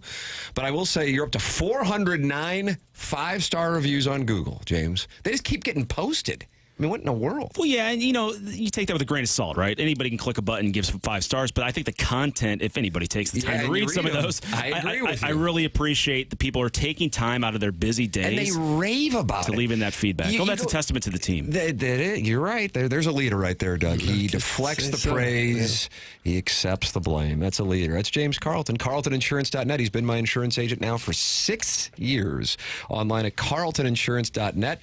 I had a listener yesterday, or was it 2 days ago? Either way, he said they called right away and talked to James within like 10 minutes, and he gave like his TMA nom de plume. I don't know if you remember. Oh, yeah, that guy was instant offense. Oh, is that right? Oh, yes. Yeah. You can join in. You'll talk to James, but he's got a hell of a team, too, to make sure that when you call in business hours, you're going to talk to somebody right here in the St. Louis area. And if you have seen your insurance go up year over year, and many people have, you have nothing to lose by calling 314-961-4800 and seeing if the best team in town can save you money. My guess is they can. 314-961-4800 or go online at CarltonInsurance.net. The Colonel joins us next. PowerMizzou.com's Gabe DeArmond. This is TMA, presented to you by Brown and Crouppen on 101 ESPN and the TMA STL YouTube channel.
guys sound like in Columbia, Missouri when they hear Teenies.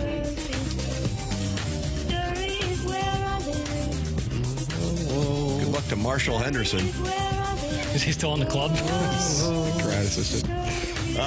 Doug, I don't know what's going on in the TMA STL YouTube chat, but I looked up there and I said to you boys, Don Peepee, who runs things and now has his own avatar in the YouTube chat, which is really impressive, says Kylie is a trophy wife. And initially we're like, wow, Brandon Kylie. Well, BK, look at him. But maybe this is taking a shot at Jason? I'd have to think.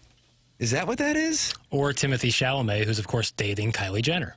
And he has the sheer stockings. Yeah, so any of those. Don PP, we need you to elaborate on that, if you could. So we've got that going on. And then this from MD 2020, and I guess, Doug, you can answer this. I agree that Doug is at the peak, though. If you thought Billy Wagner had a big bulge in his khakis, you should see Doug. Oh, for heaven's MD sakes. 2020. So if you want to get in the YouTube chat and talk it over, you can. It's YouTube.com. Pass at this time, only because I'm so pressed for time. Ladies and gentlemen, the Colonel is with us here on the Callier and Thompson phone lines. He's brought to you by James Carlton, who's still in the studio, and he's still in the corner of the studio. I saw him sitting there. Who's that dish? Morning, Colonel. Hey guys, just FYI, we've got a terrible connection, but I'll do my best. Yeah, maybe we should circle back, Jackson. Is that going to be all right to do? Yeah. Jackson's going to start. He's just disconnected. A Colonel right here. Circling. Right here. Okay. Right here, right now. Yeah, Colonel's got a big one tomorrow with. Doug, you remember that Marshall Henderson? I do. Yeah. Do you really? Ole Miss basketball player. That's right. Bandy little rooster. Right, it's like Sid from Toy Story. People will get that.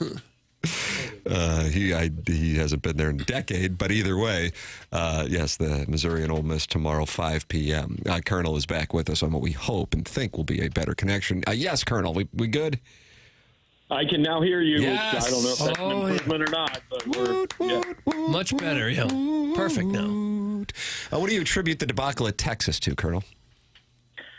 They just didn't make any shots. Like sum it up. Games like that happen to everybody in college basketball. Tennessee went down and lost by 30 at Florida. Florida almost had a similar disaster at South Carolina. Also, Texas is not a bad basketball team. Like, they may make the NCAA tournament, and that was a game that they had to win. So it was a debacle in the sense that it was a really bad offensive performance, but Missouri played probably a C game and had a chance to beat a tournament team in the last 2 minutes. And now this game against Ole Miss Saturday looks like a big one for Mizzou. Hard to believe there's already more season behind them than ahead of them, but games are starting to count. Yeah, they're all huge. I mean, that's the thing about this league is every single game pretty much outside of South Carolina at home, I think you can, and maybe on the road at Arkansas, but that's a road game. And I think you can make the argument every other game, Missouri's playing against somebody that has a pretty decent shot to be in the NCAA tournament. So I think you can't really count wins in this league, right? Missouri needs 4 more somewhere. Wherever they come doesn't really matter. And I actually kind of saw this coming before the Texas game. I did a little thing, and I know they're 4-1, but I think we ignored the fact that they played 3 of their 5 easiest games right out of the gate. And I said, you've got a stretch where you're at Texas, and then you've got 4 straight top 20 teams. I mean, if you can get 2 of those, you're in really good shape. And honestly, even if you go 1-4 in that stretch, you're going to be 500 in the league with 8 games to go, and that's not a bad place to be. Hey, Gabe. Good morning. It's James. I know you had, is it Brad Lorando on your podcast recently this week and on Power Mizzou, and you can check that out on YouTube, I believe, on Power Mizzou as well. But what kind of insights did you get from him? Because I think you had said that it's one of the more insightful interviews you've done in your career. Well, I was just trying to – I mean, we get questions about NIL and how all of it works literally every day. I think there is a general lack of understanding from fans, and I don't blame them. Like, there's a lot of information that isn't out there, but I think there's a general lack of understanding about the process. And so that's really what I wanted to do, is just bring Brad on and have him kind of explain to people how this works, how his interaction is with the Missouri coaches, and and all that. And I thought the most interesting part was he said that there's definitely a movement now in college athletics to make these contracts, to put some protection in from the school. So when kids come and they sign these big NIL deals and they hit the portal 6 months later, that there's some way for the school to get some of that money back. And he talked about how even multi-year contracts are now maybe starting to be a thing in places. I know a lot of Missouri fans are real concerned that Bo Pribula, the quarterback recruit, could be a threat to at some point return to Penn State because he grew up a Penn State fan, all that. And obviously Brad didn't mention any specific names, but I've got to think Missouri's put some protection in their deal with Bo Pribula to prevent that from happening. Gabe DeArmond with us here on TMA. This is 101 ESPN and the TMA STL YouTube channel. Colonel, now that we look back on the 2025 college football playoff, the 12-team playoff, what stands out to you as something that really worked? Anything that stand out to you that you think they will change, whether it be for the upcoming one or when things change after this current television contract for 2026's season? I mean, I think what worked is so many fan bases had a hope and were playing meaningful games in November. In most years, Missouri, South Carolina doesn't matter. Beyond, hey, do we get to go to the Citrus Bowl or the Music City Bowl or whatever? But this year, that game mattered. And there were games like that all over the country. And the flip side, people will say, well, Ohio State, Michigan, or Ohio State, Oregon didn't matter because they still got in. Well, it still mattered. Mattered for seeding, and maybe, it didn't, like the conference championship games, Georgia, Texas, maybe that didn't matter like it used to, but you still have to win X number of games, and you're not out of anything after you lose once or twice. So I think overall it did exactly what it was intended to do. And none of this was ever a guarantee that they were going to be close games. I mean, look at the first round of the NFL playoffs. Those were all awful games. Yeah. I mean, there was one decent game in the first 2 weeks, really, until Buffalo-Baltimore. So sometimes that happens in the postseason. I do think that it makes sense to change the seeding, like where Arizona State and Boise, they get in. I guarantee them a spot. I'm good with that. But when you guarantee them the 3 and 4 spot, the unintended consequence there is that Oregon and Georgia really got screwed.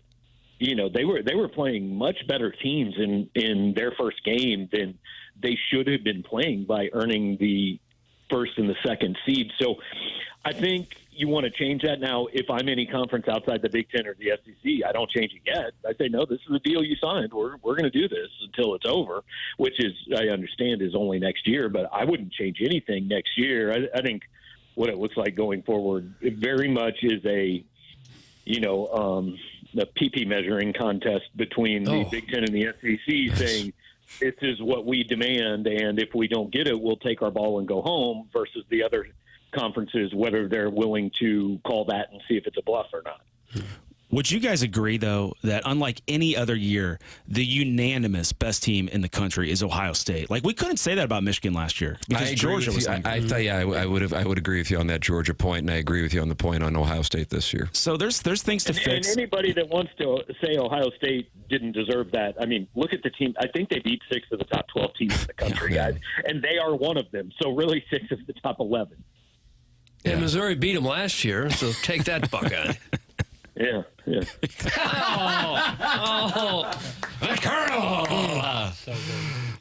Colonel, how are your feelings for this Sunday's festivities at Arrowhead? Your Chiefs are laying 1.5.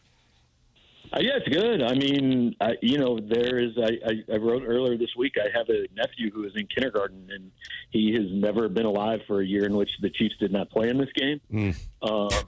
So I understand how spoiled Chiefs fans are. And I don't know, Josh Allen scares the hell out of me, but I would not, if I were the type to wager money on sporting events, which I am not, I would never take 1 penny of that money and wager it against Patrick Mahomes in a game.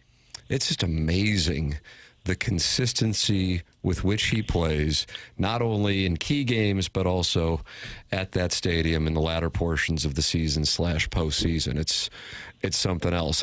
My expectation is we see a Chiefs-Eagles Super Bowl again. What are you thinking, Colonel? I'm rooting for Chiefs Commanders. Yeah. Because I like Jaden Daniels. Fun to watch. It's a really terrible thing to say. The disappointment in last year's Super Bowl was it was a team they'd already played. Like I kind of just want to see somebody new. Yeah. I actually think Washington's going to beat them. I don't know.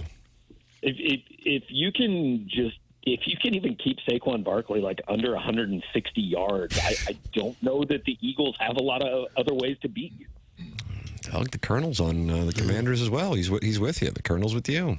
Does AFC Championship number 7 feel much different than 3, 4, 5? Boy, the St. Louis people are not going to like me. No, they're all kind of. I mean, like I have friends that get all stressed out during the regular season. I'm like, guys, this is just like practice number 9. The games that count start in January. We'll get there.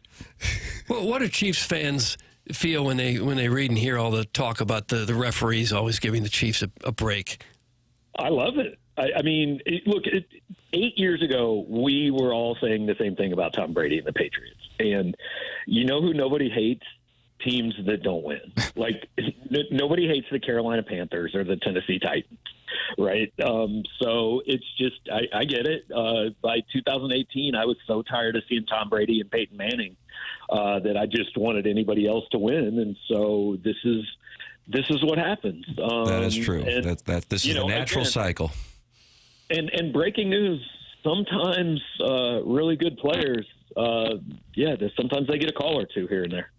What, just out of curiosity, because I don't remember, and you probably do, when the Chiefs did draft Mahomes and how pivotal that was, and it truly was pivotal on this side of the state, too, because I'm certain that without Mahomes involved, the Chiefs' influx in fandom in St. Louis doesn't happen. And then also, of course, the Rams moving the year before. But were they all in on Mahomes, or was there a debate between him and a couple of other guys you remember? Because, I mean, that's such a significant moment in the history of your hometown, much less that organization. You know, they were 100% in on him. There have been a lot of stories written that Brett Veach, who is now the GM, who wasn't at the time, just kept making Andy Reid watch his film and say, this is the best player I've ever seen. Yeah. The fan outside of the building, I personally was furious that they did not draft Deshaun Watson.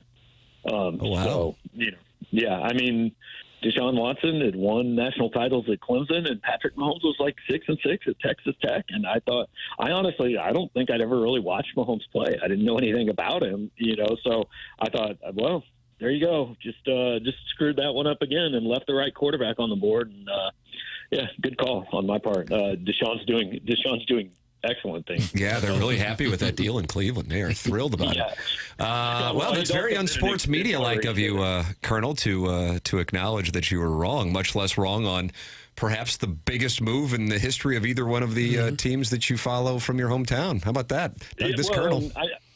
It's really, I was on track to be an NFL GM until that take. That was the take that knocked it off. You and Francesa. Yeah. You can read the Colonel at powermizzou.com, and Missouri taking on Hotty Toddy tomorrow in Columbia. The Colonel with us, brought to you by James Carlton on Mondays and Fridays here on TMA. Thank you, Gabe. Have a great weekend.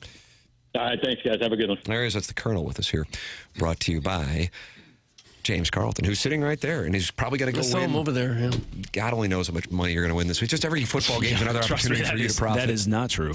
But I am very much looking forward to it. I mean, football, I know you hate the winter and the cold months, and I do too, but football gets me through it. After football, that's the thing. I got that whole month and a half until maybe April, the Masters, March Madness, that kind of thing. But that's the thing. Stare into the abyss. But good news, this program's going back to spring training. How about that? That is right. The picnic table. The picnic table. I guess it's now a different kind of table, but we'll be right there we have been. Yeah, I know. Do you guys need T-shirts to put on the bush? Oh, Bill. Yeah, I'll sponsor James the T-shirt Carlton. on the bush. There we go. James Carlton's on. That's not a bad idea. Remember, he just put the designer T-shirt on the bush. Busch.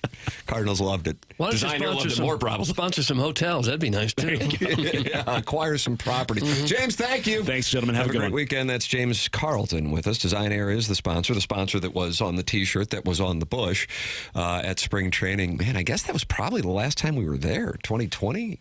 You haven't been there yet, Jackson. No, not but with you you have guys. been to Jupetown. Yeah, been to Jupetown, been to Roger Dean, but never with you guys. Okay, fair enough. It's going to be fun. Yeah. Design Air is online at designairservice.com. That's Seth Goldcamp, who I was texting with earlier this morning.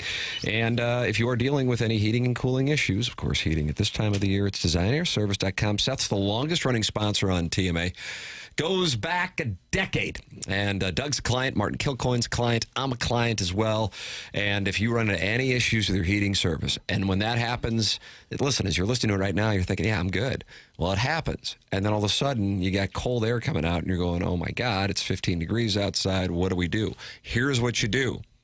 Doug, I'm going to make it as easy as pie. Okay. Designairservice.com. That'll wrap her up.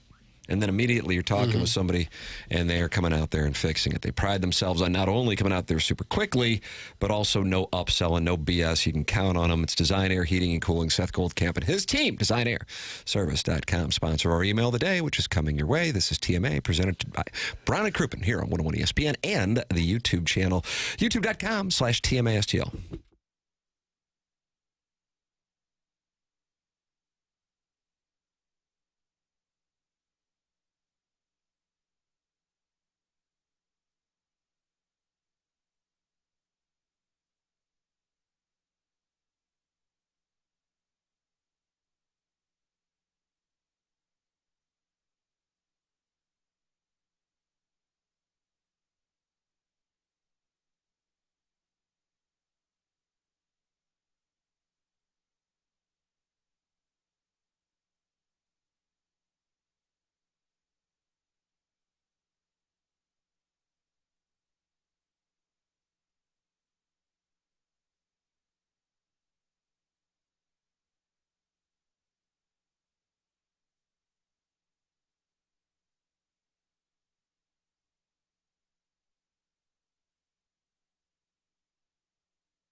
Hey, this is Action Jackson with a Sports Center update driven by Johnny Londoff Chevrolet and Johnny Londoff Autoplex. The Blues fall to VGK last night. They're off today, but back in action tomorrow night as they will be taking on the Dallas Stars right here on 101 ESPN. Pregame at 5 p.m., puck drop at 6 p.m. That was another Sports Center update driven by Johnny Londoff Chevrolet and Johnny Londoff Autoplex. See them at londoff.com. Chevy, together we drive.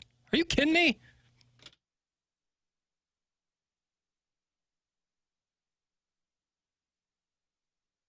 Ladies and gentlemen, the program's called The Morning After. It's 101 ESPN, youtube.com/TMASTL. Doug, final segment of the week. You going to come in and just get working reps, anything? Oh, I would think so. I normally don't. What are you going to do, like Saturday afternoon? Work on my game, Come in and just talk to the wind for 3-4 hours. To the wind. Exciting time, That's all. There'll be no one listening. I mean, it's just me and the wind. Hey, well, you can come in on Sunday, but I would come into Hot Shots on Fenton for the Champ Bash. Join the Fast Lane and the Riz Show from Sunday, this Sunday at Hot Shots for the Champ Bash. Gets underway. Anthony Stalter and Scott Rizzuto is going to start up at 11 a.m. with a pregame show. And get there early to grab your seat and enjoy the Hot Shots pregame tailgate specials from 11 a.m. to 2 p.m. before kickoff. Plenty of screens to watch both games and a bunch of giveaways throughout the day, including Blues tickets, Point Fest tickets, big lineup on Point Fest, and more. Plus, the Rizzuto Show will perform their choreographed dance pick'em punishment at halftime of Game 1. I was with Riz and Stalter yesterday morning and afternoon, and Riz really not pleased with the punishment. I can tell you, he's really not pleased with the selections, the songs by the Fast Lane. So, Doug, this could lead to, all-out brawl. An all-out brawl. No fooling. Yeah. Okay. Don't miss this year's Champ Bash with the Fast Lane and the Riz Show at Hot Shots Fenton this Sunday. All the details can be found at 101ESPN.com. I might go out there. You think I can bring my 7-year-old? I know somebody, it's a cocktail lounge, but I remember we did a TMA Live there. I remember a kid came up and he built Legos of us. I think my son still has that in his bedroom, actually. Really? Yeah. Remember that? Do you remember that? I do remember that, Yeah. Hold on, I got audio from... You have this? Yeah. Holy crap. How about this Jackson Burkett? How about him? No, he's doing an impression of Mike Claiborne. Yeah, I think you can. Thank you. There he is. There's Jackson with Liquor Patrol. 2-pound carrot cake. What are they going to do? That's right. He's just enjoying the game. Mm-hmm. Yeah, I'm just here to watch the game with my pop. And not to mention, helps to be a star. As you point to Tim. Helps to be a star. Is that getting louder? I actually think I might have an ear infection, but that's... No, it is. Doug's his smash factor on his strike is up at like 1.49 now. And of course, the max is 1.50. Ladies and gentlemen, it's time for the Design, Air, Heating, and Cooling email of the day. Well, you're right, Doug. It is an unbelievable email of the day because the self-made stay-at-home Ledoux mom is on the verge of history. No lady has ever won the Emailer of the Month, brought to you by Design, Air, Heating, and Cooling. But the self-made stay-at-home Ledoux mom can move to within 2 wins of clinching by winning today's Design, Air, Heating, and Cooling email of the day. And there's a little buzz in the building. Have you noticed that? Very much so. Very much so. We're breaking glass ceilings if you win. It's fun. It's fun to see. Morning, boys.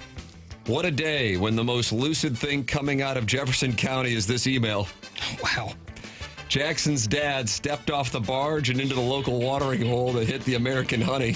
And it took you sleuths a tad too long to realize he wasn't sober enough to even contemplate playing the character of Piddle's sire. Then the collective listening audience became the Pestis from Festus personal tech support helpline for the sole purpose of himself promoting himself for Listener of the Month. Really looking forward to his follow-up phone call sometime in the nondescript time frame of between today and after the Super Bowl. God bless. Couldn't be prouder of my fellow Jeff Countyans. And someone, please give Martin a lozenge. I'm worried about him. Whooping cough is still a death sentence south of the Merrimack. Oh, damn. Doug says there'll be no touching on his date tonight, but I, for one, hope he comes home with some stank on his hangover. Okay, that's enough. It's from the D-Gen from Jefferson County. Oh, D-Gen. He's won this month. From Jefferson County. He or she. That's right. We don't know. It's a guy. Happy Friday, lads. Jackie Blue representing the Lou.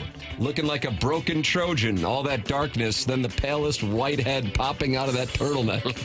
Pistol Pale looking like the kid that got picked last every gym class for basketball. Not with his jumper. Just an absolute disgrace for the Horton Watkins alum. If a prize were awarded for caller of the day today, would be Jackson's dad. This barge-working, breakfast bourbon-sipping, tattoo-sporting, Ric Flair, woo! Chiefs-loving maniac had nothing better to do after getting off the river, so he called in and confused the hell out of everyone thinking this was Libby Jack's long-lost father. Salute to you, sir, and the other fine barge workers of Missouri. That's from my cousin, Vinny. My cousin, Vinny. Let's see. Honey, what do you think about the Warson Woods area for a starter home for Kinsey when she graduates from university this spring?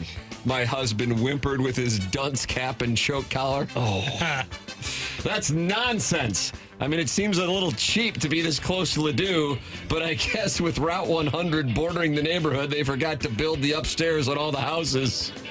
And the neighborhood is anchored by a 1960s steakhouse with a ball pit and buy one, get one compression socks. It kind of makes sense for the price. I just really don't want our last name to be mentioned in that part of town. The more I think of it, Warson Woods would be a great area for our problem child who couldn't get into SMU's Cox School of Business and instead had to settle for this poor public school in Southwest Ohio called Miami or something. Hell, she's only half mine anyways, and she gives me the 30% discount at Aurora Med Spa and picks up my companion iced teas on the reg. Any hoodles, what are you blokes doing this weekend? Care to join me at 801 Local tonight for my charcuterie caravan? I pop up a fold-up table, drape a white tablecloth over it, and hawk our new Cutco charcuterie knives, monogrammed charcuterie boards, and my husband's used needlepoint cummerbunds. That's a long sentence. 801 Local on me tonight with my husband's Platinum Amex. FYI, Festus and Festus for Listener of the Month. That's from the self-made stay-at-home Ladue mom, and now she has a St. Louis Country Club logo under it. Self-made, stay-at-home Ladue mom. And let's see what we got here. Guys, the TMA subreddit has recently been complaining that your show just isn't what it used to be. Isn't that what they've been saying for 20 years? I couldn't disagree more. TMA used to suck, and now it still sucks. Not much of a change, if you ask me. Sure, the locations have varied over the years. Sometimes TMA's bad on AM, sometimes it's bad on HD2, and now it's bad on FM. When Pocket Tube hits big in a few years, TMA will probably be bad on there, too. Take this morning, for instance. A drunk dude pretending to be Jackson's father called to publicly profess his desire to cuddle with Andy Reid. If these are the types of callers who make it on the air, imagine what kind of garbage doesn't get through. Side note, what's going on in Festus? Is the whole town filled with people who can only find happiness by pestering sports talk shows? My favorite part of that call was when the fake Mr. Burkett said, I've been listening to you guys since 5:30. He did say that. He absolutely did say that. Your show isn't even on the air at that time. So who in the hell did he think he was talking to? I think he said he was listening to Tim for 30 years. Maybe an old podcast. That call was followed by your pale producer with an invisible wispy blonde mustache asking his coworker, do you ever wear sheer stockings? So you can see why I contend this show hasn't changed much. I will admit that a married host dating his sponsor is kind of hot. Yeah. I call dibs on sloppy seconds. That's from the JV golf coach. JV golf coach. And finally, are we done talking about how Libby Jack, Virgin Man Bun Soy Boy, reacted to the Oscar nominations by declaring that he was happy that a film he had not seen was not going to win Best Picture? Mind you, this was after learning said film was nominated for 10 Oscars, including Best Picture. I don't know the circumstances at all, but they don't matter, and I will tell you why. I'm going to dunk on him so hard after this. Let's take the good or bad and try actually seeing a picture before you trash it. Ours is the type of presentation where a geriatric blind man from Festus feels free to call in at any time and ask how his wife can register him to win some free tequila. Oh, good. She submitted all his information to some Facebook scam. This is why the olds shouldn't have the internet. If Mrs. Festus pokes around TMASTL.com, she'll find a page where she can nominate yourself to be part of the 2023 TMA Listener of the Month Club. Doug, it is a little dated, isn't it? A little bit.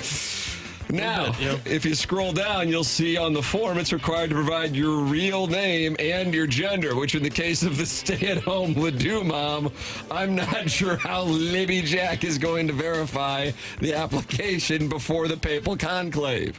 We do know in November 2023 and March of 2024, Libby Jack either failed to sniff out that Chairman Kurt was Blueberry Pop Pop or was complicit in twice awarding the Listener of the Month to a part-time producer of the show. More recently, Libby Jack disqualified July 2024 Email of the Month three-way trade deal from being Listener of the Month because his real name was similar to someone who trolled Iggy, which ultimately led to the award going to TMA Kiss Ass. Number one, if Libby Jack has a boy, he should name him LJ, and if he has a girl, he should name her Libby Jr. That's from Buck Swope, Buck Doug. Swope And that's with a long God. email. I'm going to go for the JV golf coach.